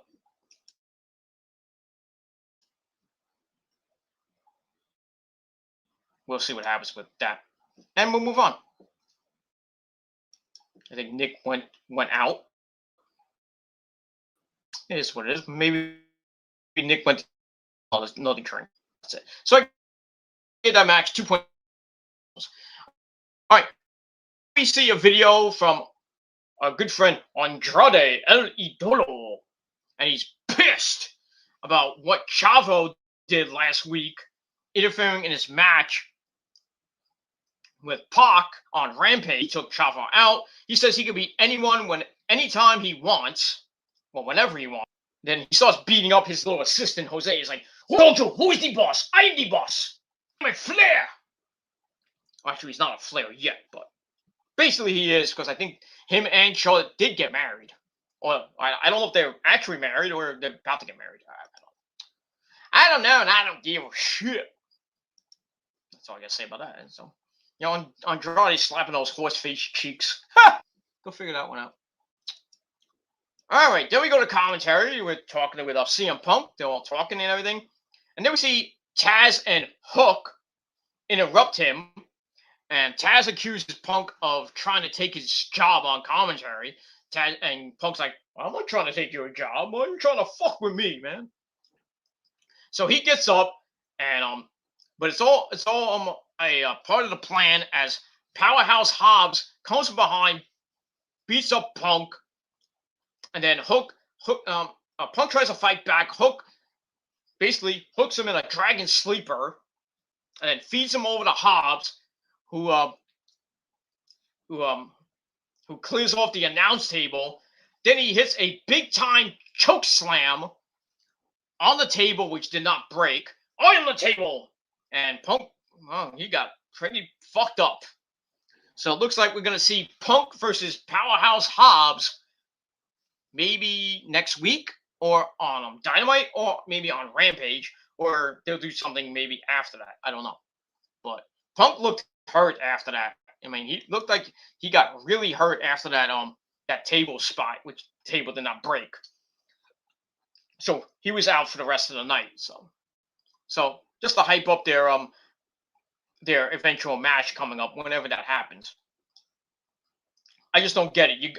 Punk went from Darby Allin to a heavyweight like Will Hobbs. He's gonna get hurt. Now we don't want to see that. We don't want to see Punk get like really hurt, and then he's out for like 6 months. I'm like, oh great, the ratings go bye-bye. Adam Cole and Bryan Danielson can probably pick up the slack, but we don't want to see Punk get severely hurt. So I would might have thought about this a little bit there, Punk. I would have went with I would have waited a little bit, maybe going against somebody else instead of Will Hobbs, like maybe some of the 2.0 guys. In your second match, then your third match, then you can start going up to the heavyweight division. But now, I mean, he's in a big time match with Will Hobbs, and Will Hobbs is not a pushover. So gonna be tough for him to pick up the win there. So we'll see what happens with that. All right, so I gave that 2.5 out of 5 stars, and we'll move on. All right, then we got a video from Sean Spears, the chairman of the board. He's got a match with Darby coming up, but we hear from him, and he says he doesn't like Darby calling him basically what he called him last week, a generic piece of shit. And he brings up giving Darby his first AEW loss, which was back 2 years ago at Fight for the Fallen in 2019. So, got a lot to prove here. And think it's a rematch, but we'll see what happens with that. All right, so we then get to the match. Shawn Spears and Darby. Once again, we got Sting at ringside and Tully Blanchard. Match was all right. Spears had Tully Blanchard and his chair, like Sting was in the corner. Allen sits in the corner to start, so Spears hits a running knee to face. After that, your basic logical opening, blah blah blah. Spears drops some ribs first onto the top, then takes things outside, sends Darby into the steps, but he avoids a running knee to face against the steps. He was like banging him in the steps. I'm like, damn, Darby's got a concussion. He tried again, then he hit his knee on the steps, and he's like hurting and everything. They go back in. Darby dive is cut off by Tully Blanchard getting in the way. Sting offers a well-timed glare. Then Spears gets in a cheap shot, though, grabs a bottle of water and a towel and starts rubbing the face paint off of Darby. Then we see this later, and I'll get to that in a minute. We go to break. We come back. Darby's crawling to the ropes to escape the Scorpion Deathlock. Spears then takes him up, but Darby catches him in the tree of whoa, and starts hammering at the bad knee to put Spears in trouble. They go to the apron. Spears tries a C4 on the steps, but that gets counted into the flipping Osaka Street Stunner. Then he hits a big flip dive on the Spears, through the ropes, and Spears like sitting on the steps, like halfway on the steps, and he dives right onto him. That was insane. He brings him back in. He goes up top, hits the coffin drop. 1, 2, 3 in about almost 8.5 minute match. Great match. Well, not a great match, but still a great ending to that match. And I gave the match 3 out of 5 stars. And that's all I got to say about that. But afterwards, it doesn't end well for Darby and Sting as Endor come in and have a 3-on-2 brawl with Sting and Darby. Actually, 3-on-2 brawl between each other. And then Tully comes in as Sting was like basically beating up FTR. And tries to hit Sting with a weak as fuck air shot. And Sting's like, oh man, trying to do. So, but then FTR take down Sting and they beat him up a little bit. Darby gets the same treatment. He gets beaten down. And then FTR takes Sting and hit him with a spiked pile driver. They're like, that's a 60-year man! It's like, name on up, it is. And then Tully gets some more heel heat. Then he takes some water and wipes off Sting's face. Well, most of it. And, we'll see what happens with this situation. Looks like we're going to see FTR against Sting and Darby next week on Dynamite Grand Slam. I was hoping to be a Tornado tag team match or some type of like stipulation match, but looks like we're going to get it straight up. But that's all I got to say about it. We are just about almost done with this baby. That's it. All right. Yes, that's it. All right. After that, we get Bryan Danielson, the American Dragon. He thinks the Elite acts like people who are insecure, so he's going after Kenny. He's excited to get back in the ring, and he would love for Kenny to be his first opponent in his first match. So he said, I'm here, I'm game, let's go. So basically the same promo that he cut from Rampage. So if you missed that, then you get it again. So I'm going to have to rate that. All right, then we go into the ring with Tony Baloney. He's all happy. He's like, I'm happy to bring out the American Dragon, Bryan Danielson. He comes out to the Flight of the Valkyries. He comes out, just comes out in his white shirt that he hasn't washed for 2 weeks. What happened there, Brie? Brie, I thought you're supposed to be, doing the laundry. What the? I know you got 2 kids and all. Can you do his laundry when he comes home? Come on. tie the, just do his laundry, goddammit, before he leaves. Come on, Bree, come on. What? I mean, come on, Bree. What's the matter with you? You're botching the ring. You're botching at laundry now. Come on. What the fuck's wrong with you? So anyway, Brian comes out. The fans are like, yes, yes, yes. You can't do that no more. We might get sued. So stop it. Stop it, or Vince might send Tony Khan a cease and desist and tell the fans not to do yes, yes, yes. Okay, Vince, you want to send me a cease and desist? I'll go yes, yes, yes. All day in Stephanie McMahon. Hi, Steph. But I digress. So Danielson's glad to be here, and then Don Callis and Kenny Omega, the AEW champion, they come out. Don's still in that goddamn pink suit. I mean, really, Don? Couldn't you went to like Walmart or something? The men's warehouse or Burlington Coat Factory. As we saw on BTE, because you like the way I look. I guarantee it. Nick Jackson was a savage on BTE this week. It was just funny as fuck. So anyway, Don Callis in his pink fucking suit. He comes out. Kenny comes out with another white shirt. I mean, they don't clean after they go to the hotel? I mean, come on. So anyway, Don calls Danielson a hippie millionaire who thinks that he is here to jump into the title match. Then Don says, and people call me a corny piece of shit. Okay. So Danielson cuts him off, says, I don't want to talk to you, a piece of shit like you. I want to talk to Kenny here. So he says, this might be about the title one day, but for now, let's give the people what they want. Let's give them a non-title match next week in New York City. So they tease the match, but Cal's like, nah, not gonna happen. Not happen. No way. Not no way. Not no how.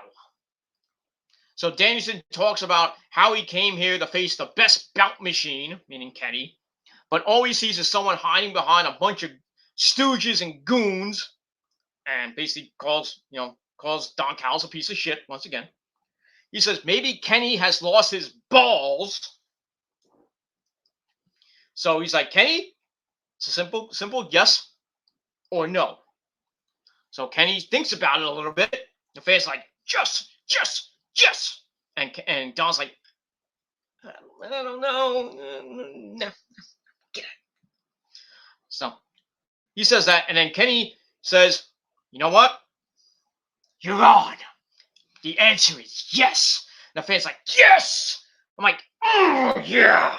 So that's your hopefully your main event next week in New York City. Kenny Omega versus Bryan Danielson, I believe for the very first time. Well, in AEW. I don't know for the first time ever, but in AEW for the first time ever. And so they just had to dot the T's and cross the T's, dot the I's. This match is happening next week. Oh! It's great to be a wrestling fan. It is so good to be a wrestling fan in 2021. Thank you, Tony fucking Khan.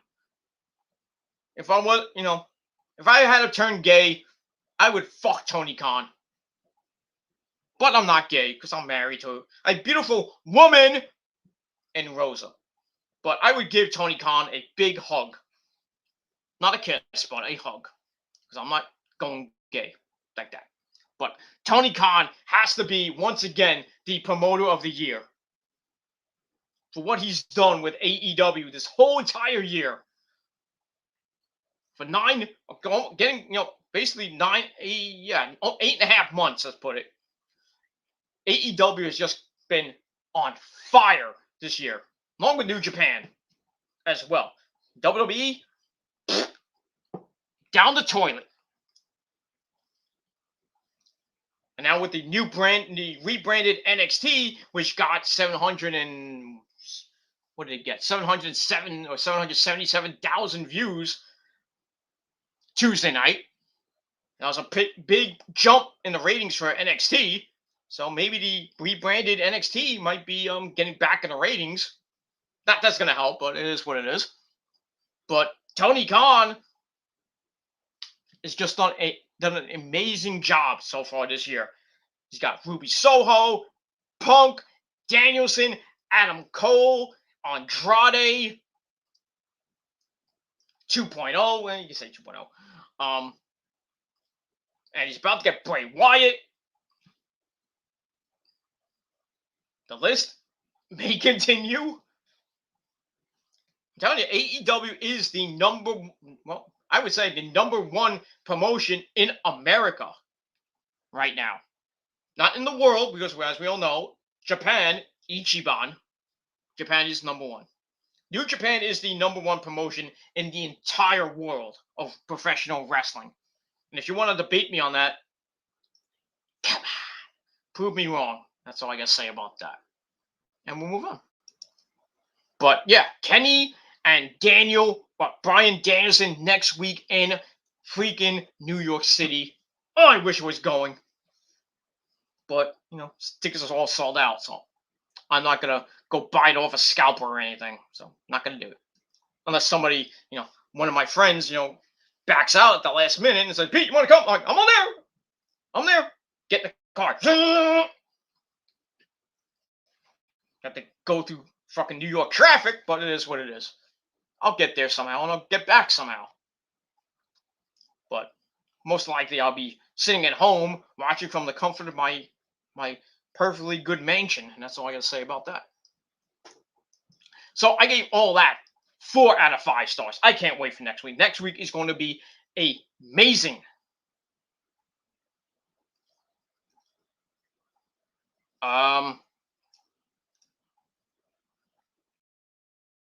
Let's see here. Okay, I'll have that really for Dynamite next week, but you get the picture of what's going to be next week. I might talk about it on almost this weekend. Well, I'll get the cards for Dynamite Grand Slam and Rampage Grand Slam for you sometime this weekend when we do a stream over the weekend on TGC Reborn, and that's all I can say about that. All right, let's finish this baby up. All right.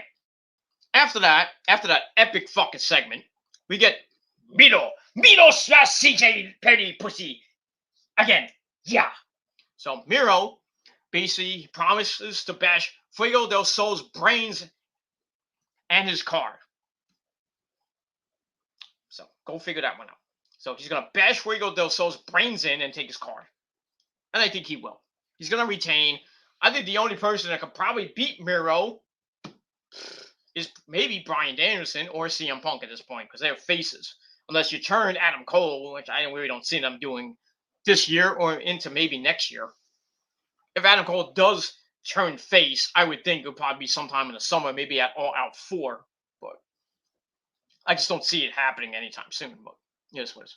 All right, then we get another video from Matt Hardy wanting to shave Orange Cassidy's head bald. So don't know when that match is going to happen. But we'll see what happens with that. All right, then we get a rundown of what's going to happen on Dynamite and Rampage next week. Rampage will have the main event of the Super Click, Adam Cole, Bebe, and the Young Bucks taking on Chris and Jurassic Express, Luchasaurus, Jungle Boy, Jack. Also, Rampage on Dynamite next week, we have MJF taking on Brian Pillman Jr. We have Malachi Black taking on Cody Rhodes in their second match. We also have Jon Moxley and Eddie Kingston, who I'll get to in a minute, but they will take on Suzuki-gun, Lance Archer and Minoru Suzuki. That's going to be a great match. And also in the what I think might be in the main event, Brian Danielson and Kenny Omega one-on-one non-title. So we'll see if I would think Brian will win that match, because really you don't want a debut match like with Brian. I mean, Brian loses his debut match to Kenny. So I would think he'd win, and then maybe you start the build up to Full Gear, and at Full Gear you do yeah, Bryan Danielson, Kenny 2, this time for the AEW World Title, and that I think will be the 1 year anniversary of Kenny winning the belt. So maybe they do a title change and they give Bryan Danielson the belt at Full Gear. If not, then I think Kenny will lose it either at Revolution or he loses it at Double or Nothing 4, and it goes like big time helicopter. You can hear that one. So I would think they'll do.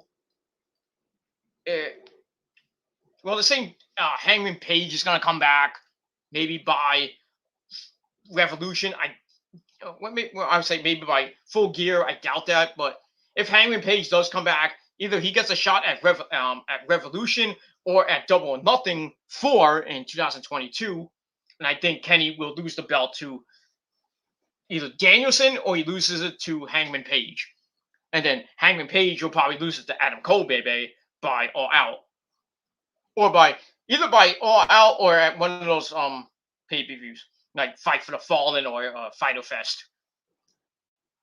By the summer, I think he will lose that of 2022. Adam Cole, baby, will get the AEW World Title, and then maybe we'll see the eventual disintegration of the Elite. But Adam Cole has his version of the Elite, and then Kenny will have his version.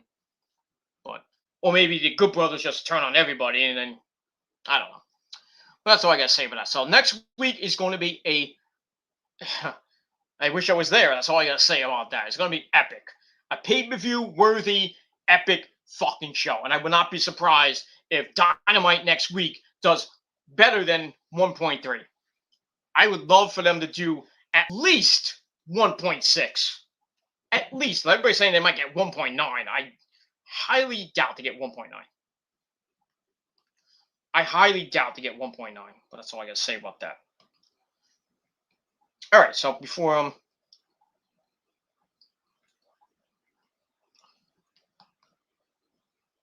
I just want to check something on Ringside News just for a second, see if okay, we got big news about the ratings coming up, and I'll get to that at the end of this video coming up in about give me like 2 minutes and I'll be done. All right, so we get to the main event. We got Jon Moxley and Eddie Kingston taking on 2.0. Thanks for calling 2.0, 6.5 minute match. Kind of it was kind of back and forth, but I don't know why this match was the main event. But anyway, Moxley comes back in, after Eddie hit a spinning back fist, which sets up the DDT. Moxley comes back in for a clothesline half and half combo for the pin on Mr. Lee, not Parker. The other guy, Lee, and they get the win. Match, it was I gave it 3 out of 5 stars, and that was that. Afterwards, Minoru Suzuki comes out, gets his full version of his theme song. Thank the Lord for that. And then, him and Moxley about to go at it again. Everybody's like, yeah, Moxley, Suzuki 3, let's go. And then Lance Archer pulls into the floor. They brawl into the crowd. While inside the ring, Moxley and Suzuki start beating each other up. Moxley has to save himself from a pile driver through the not the announce table, the timekeeper's table. And then they fight in the crowd, and that's basically it. They end the show. So that hypes up next week's match between them. So that's it. Next week we got Suzuki versus Eddie King and Jon Moxley. That's going to be an epic match on. All right, so for anybody who is now just tuning in, let me just get that out of the way real quick. All right, so here's your results. Quick results. Once again, Adam Cole in his debut beat Frankie Kazarian with the last shot. FTR beat Matt Sydal and Dante Martin with the big rig on Dante Martin. They get the win. Jade Cargill beat Legit Layla Hirsch with Jaded. That blam slam. Darby Allin defeated Shawn Spears with the coughing drop. And in the main event, Eddie Kingston and Jon Moxley beat 2.0 with a clothesline half and half suplex combination to Mr. Lee. And Eddie and Moxley get the win. And then they get beat up by they have a big when they get beat up, they get a brawl with Suzuki-gun, and that's it. And that's it. So that's it. So my final rating for Dynamite from Jersey last night was a solid 8 out of 10 stars. But let me know what you guys thought of the show in a comment or a video reply down below. And leave your comments as well. Don't forget to subscribe. Follow me on social media, Facebook, Twitter, and Instagram. And don't forget to share the video all over the internet. And tap the bell. Turn on all my notifications so you never, ever, oh baby, ever miss an upload. And that's all I gotta say about that. All right. As we end, we're gonna end off with the ratings for Dynamite last night. And once again, for the second week in a row, AEW Dynamite beat out Monday Night Raw in the demo. And that's pretty much all I gotta say about that. All right, so here's the viewership. Well, it wasn't 1.3, so you knew it was gonna go down this week from a 1.3. So the so last night's Dynamite on TNT averaged 1.175 million viewers. So a 1.175. So almost close to it, 1.2. It's not that bad. 574,000 viewers were in the 18 to 49 demographic, which basically gave them a 0.44 this week, which beat out Raw by a smidge, as Raw got a 0.43. So Dynamite is beating Raw, but not in the ratings, but in the demo. That's what matters. And that's it. Like I said, last week did a 1.3 with a 0.53 in the demo. So the demo went down a little bit. Went down on 0.9. So that's that. Then the week before that did over 1 million views. 1,047,000 views with a 0.38 rating. And that's it. All right, so not a bad rating for Dynamite this week. 1.175. Raw did a 1.6. So, what 1.670? I think they did that for Raw. So, but AEW once again beat him out in the demo, but barely beat him out. But we'll see what happens with that. All right, so we got Rampage tomorrow night from Jersey, and we'll see what happens with that. But next week it's all about New York City, and I expect the rating next week to go way up. Hopefully way up from 1.175. I would think they would get at their best rating ever, maybe 1.5, maybe 1.6. I doubt they will not do 1.9. There is no way they'll do 1.9. But everybody's gonna watch next week. Everybody's gonna be there in New York City at Arthur Ashe Stadium, except me. But it is what it is. But I would not be surprised if Dynamite and Rampage get better ratings next week. Because Rampage last week did about 600 and some odd thousand views, their lowest rated Rampage of the year. So I don't know how tomorrow's gonna be with SmackDown. Coming off a big SmackDown last week from Madison Square Garden. They're going to be in Knoxville, Tennessee this week. So we'll see what happens with SmackDown tomorrow night, what the rating will be for that. I would think they'll still do around 2 million. Not like last week when they did 2.2 million from the Garden. And they could have got almost, they could have got more than that, but, not like a couple of weeks before that, which they got almost 3 million. Then they started going down. They went down to 2 million. Then the MSG show did 2.2 million. So we'll see what happens tomorrow night on SmackDown from Knoxville, Tennessee, and we'll see what happens with Brock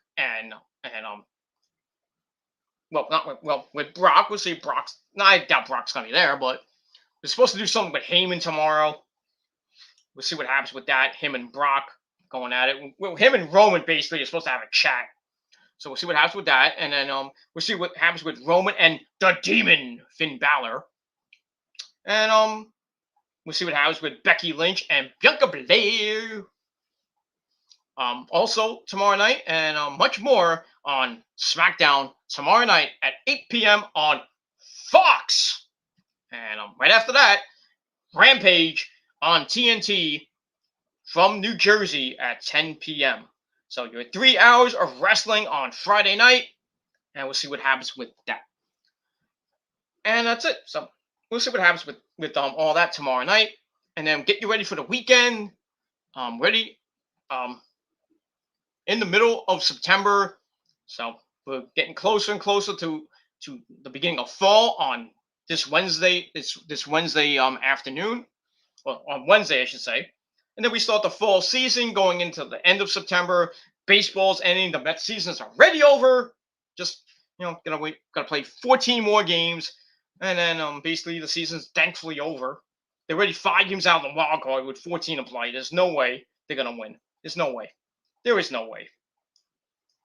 Because they're going to jump over the Cardinals, who are now the wild card leaders. They're going to jump over the Phillies, who are, I think they're 1 or 2 games out. And they got the Phillies this weekend at Citi Field. So they have to sweep the Phillies if they even want to sniff a chance at the playoffs near the end of the season. But then again, after the Phillies, they're going to go to Boston for 2. Then they go to Milwaukee next weekend for 3. Then they finish the season with 4 at home against the Marlins to finish off the home schedule. Then after that, they got 3 at home, not home, 3 in Atlanta to finish the season, and that's it. But it's not going to matter because they're, I think they're 5.5 out of the division. So basically, the Mets season, like Gary Cohen said last night on the broadcast, the season is over. So, we had some good times, and through the first part of the season, they were great. Had a 5-game lead, and then you knew what was happening, ladies and gentlemen. Down the drain, right after the All-Star break, and then they had that horrible beginning of August. With losing to the Marlins, 3 or 4 to the Marlins. They got swept by the Dodgers in LA. Then they lose 3 or 4 to the. They lost 3 or 4 to the Giants. They lost to I think they lost to the Padres 2 or 3. Lost to the Reds. Lost to the Pirates of all teams. They just couldn't make up any ground. And then briefly during September hit, they kind of gave us a little bit of hope. They beat the Yankees 2 or 3. They were right back in it, and then they just laid an egg as soon as the Cardinals come in. It's like they just turn off the gas. Good. Turn off the machine. Good night. And that's it. So these next 15 games, I really don't give a shit. They're not going 14-1. They're not going 15-0. I mean, the other teams ahead of them are not going to choke. So, if anything, the Mets may get second place. That's the only thing I can actually think they might get is probably second place in the division, but not, they're not going to get the wild card. They're not going to get the division unless a miracle happens in the next 14 games, but not going to happen. So, I know we got 2 weeks left, and 2 weeks from Sunday to get the season's over. Thank the Lord. That's it. So the Mets season is just about over, and now we got football. Yeah, football with tonight we got Thursday night football to begin week 2 of the NFL in the league where they play for pay. So we got the Giants, the G Cunts, taking on the Washington football team in Washington. That game is going to be on Channel 5, or if you have the NFL Network, you get to watch that too. So whatever you want. I have both, so I can watch them on both if I felt like it. But I'm going to watch it on Channel 5 because I have to, because I feel like watching on Channel 5. It's basically the same broadcast anyway. So we got that. That game's coming up in about an hour and a half on Channel 5. So week 2 for the Giants to see if they can come back from their week 1 dismal performance at home against Denver when they got the crap beat out of them. And Washington's coming off a loss as well. So both teams are 0-1. So we'll see what happens with that. And one team will get to 500, at 1-1, and one team will go 0-2. And I'm hoping it's the Giants. That's all I gotta say about that. Because knowing me, and the last couple of years, every time I pick the Giants to win, they lose. Every time I pick against the Giants, they win. So I don't know what to do. So I'm kind of giving up now. So I just don't care. But hopefully the former Redskins get the win tonight and make me happy. God damn it. And that's it. Then we got college football this weekend. Got some pretty decent games this weekend on Saturday. And then this Sunday we finish. Well, we have the Sunday games. We have the Jets at home against the Patriots. Both teams are 0-1. So the Jets' first home game at MetLife Stadium at 1 o'clock on CBS against the new look Patriots with their new quarterback, Mac Jones, and we'll see what happens with them. Zach Wilson had a pretty decent start to the season, and we'll see if he can pick himself up off a tough loss last week to the Panthers, as Sam Darnold ran laps around them, but they just couldn't get it done when it counted. Trying to make a game of it, they lost 19-14. But we'll see what happens this week against the Patriots at home. And that's that. The 49ers, they'll be in Philly this week against the Eagles and EDP's perverted pedophile Eagles. So hopefully we can clip their wings and put them in the turf, especially with their new quarterback, who did pretty good last week.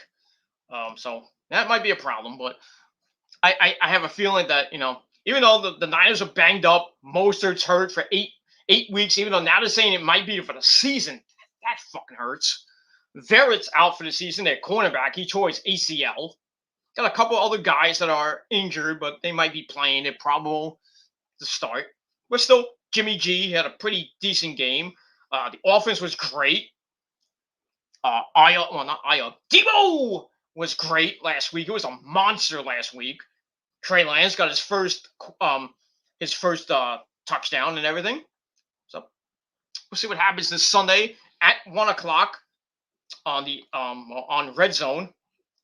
It's not on national TV unless you have the 49ers app, or you just can watch it on a stream like I'm gonna do. But next Sunday, the 26th, instead of watching Extreme Rules, I'll be watching the Niners beat the living shit out of Rodgers and company at home for the first home game at Levi Stadium in Santa Clara, California for the Niners in week 3 of the NFL. And as we all know, Rodgers fears the Niners. So next Sunday, forget about Extreme Rules. They'll have an Extreme Rules pay-per-view at Levi Stadium with the Niners and the Packers. And we'll see what happens with that. It's going to be a hard game, like this week will be, and the week after that. Because after the Packers, the Niners have Arizona, and I think Arizona and Seattle. Let me just check their yeah, they got Seattle at home after the Packers game on October 3rd, then right before the bye, October 10th, in Arizona. So, no, 4 hard games coming up this week, and then the next 3 weeks, right before the bye in week 6. Then they got like 10 straight games after that. So I would love for the Niners to go 3-2. 4-0 would be nice. Or 4-1, I should say. 4-0 would be nice. 4-1 would be nice. 5-0 would be great, but I think 3-2 or 4-1 would be very nice. But we'll see what happens this Sunday. Take it one game at a time. But I think we can beat the Eagles. I think we can stack up and we'll beat the Eagles in Philly. Not going to be easy, but we'll see what happens with that. And then we got the Sunday night game, and then we got Seattle and Arizona on the late games on the next 2 Sundays. And then we got the bye, and then on October the 17th, then October the 24th, the Niners are back in action, and they have a Halloween game as well. So that's cool. And that's all I can say about that. All right, so football coming up in an hour and a half. Dark Side of the Ring's coming on in about an hour and a half as well. And for some odd reason, I don't have the channel anymore. I think I just got a free preview of the channel, but I got Hulu, thank God, and Amazon Prime, so I can watch it maybe the next day on Hulu when it comes up on Hulu. So get to watch that maybe tomorrow or on the weekend, and we'll see what happens with that. All right, let's finish up with Nick. I know most of the show was cut off because of my fucking mic, my fucking computer connection, but it is what it is. Anyway, he says last night's AEW was amazing. It was. He just got home from the bar. Okay, then that's when the mic cut out a little bit. Okay, then it came back. I had to recap everything for him and everything. Yeah, so that was basically it. Think it's time for you and Rosa to update your computer. Yeah, when we get the money, we'll win. Pretty soon. I'm hoping by. I'm hoping by maybe Christmas or early next year. I might be getting a new laptop. So I can get rid of. Oh, I'm going to keep the current one I have, the one that has Windows 8, but I'm going to get a new one, which is probably going to have Windows 10, and then maybe I can upgrade to Windows 11. So I'll get that, so I can get up and operational with the new one and everything. But we'll see what happens with that, and maybe save up money for a new desktop, because this is like kind of ancient too, but it is what it is. Maybe upgrade my speed after the new year. Go back up to maybe optimum 200 or optimum 300. Get a little bit more speed. 203 or 300 megabytes. But like I said, that's an arm and a leg, and I'm paying right now I'm paying 71. I was paying 67, but now I'm paying 71 because for some reason they went up $3 after I think it's going up next month too. I think over the next couple of months it's going to go up because I got a promotion every month up until I think July 2022. I have a 1 year deal, but the price is going to go up $5 most likely in January, because usually in January the prices for the packages go up. So my cable is going to go up $5 from 67 to 72. But thankfully, I got this new job that I'm going to be starting hopefully by the end of this month, because I got to go through the paperwork and everything. It just takes time. I would be starting this week, but they had some problems with my application, and blah blah blah. They had to recheck it, and then they called me back the same day. But everything's fine.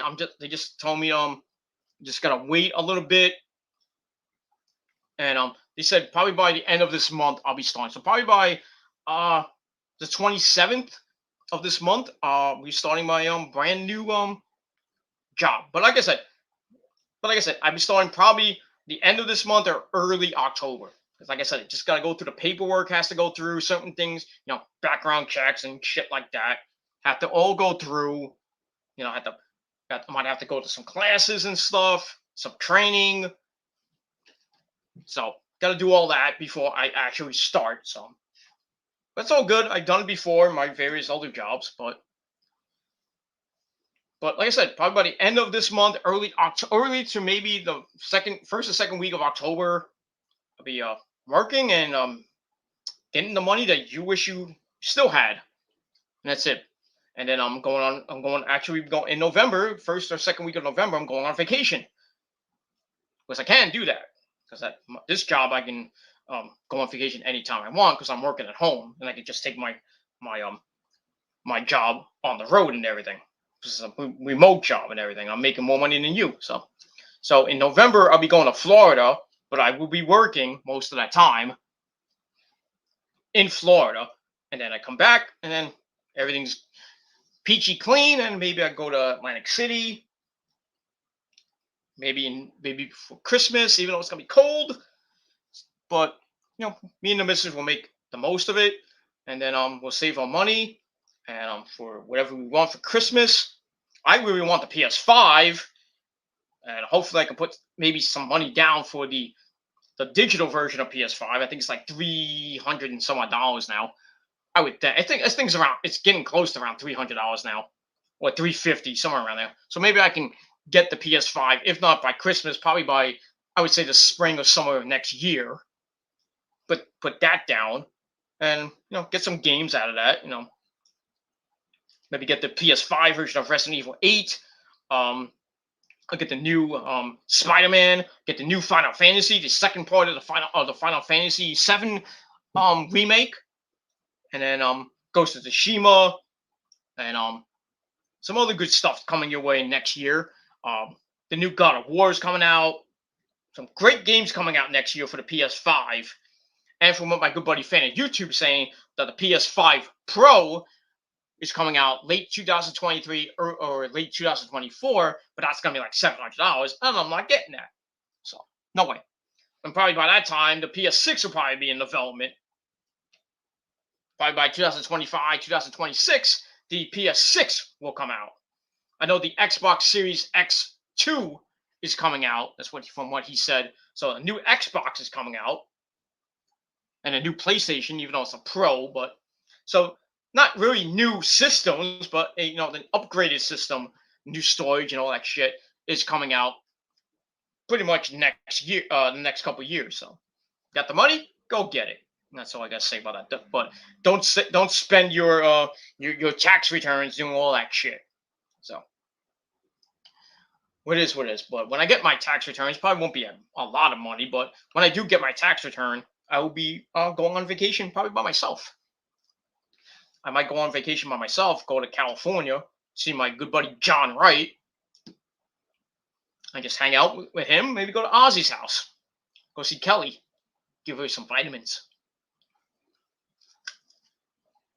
Oh, yeah. That's it. And come back, and then probably going,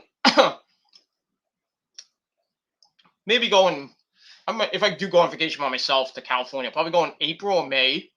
Probably April. I'll try to go April, maybe like probably the end of March or maybe early April, probably after WrestleMania. Do that. Hang out in California for like a week or two, and then come back. And then in the summer, I'll probably go with the missus down to Florida for her birthday, and then we just have fun. We're gonna do a lot of shit next year. Lots of trips, vacations, and a whole lot of good stuff, because we'll be celebrating our 14th anniversary. 9 years. Excuse me.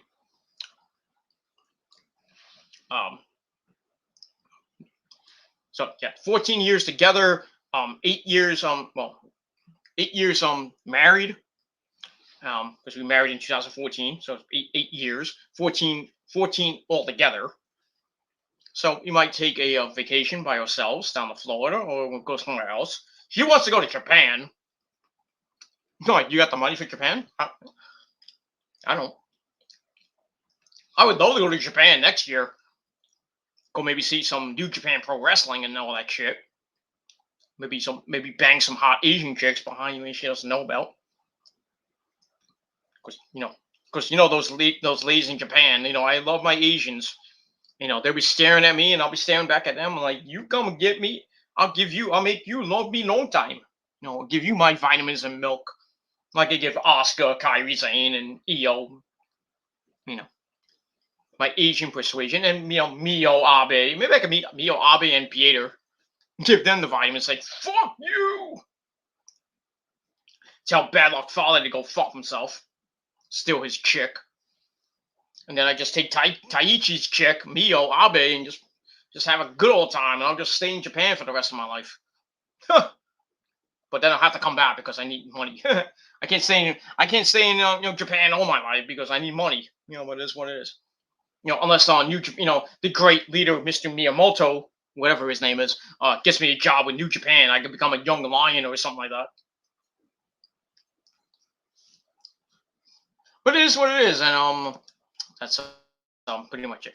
All right, everybody. Thank you all for watching. Nick, thank you for coming in and letting me know that my stream was pretty shitty because of my mic, and I apologize once again for that. Happened yesterday, happened today, probably will happen more times in the future. I'll hopefully get everything fixed, hopefully for the next video,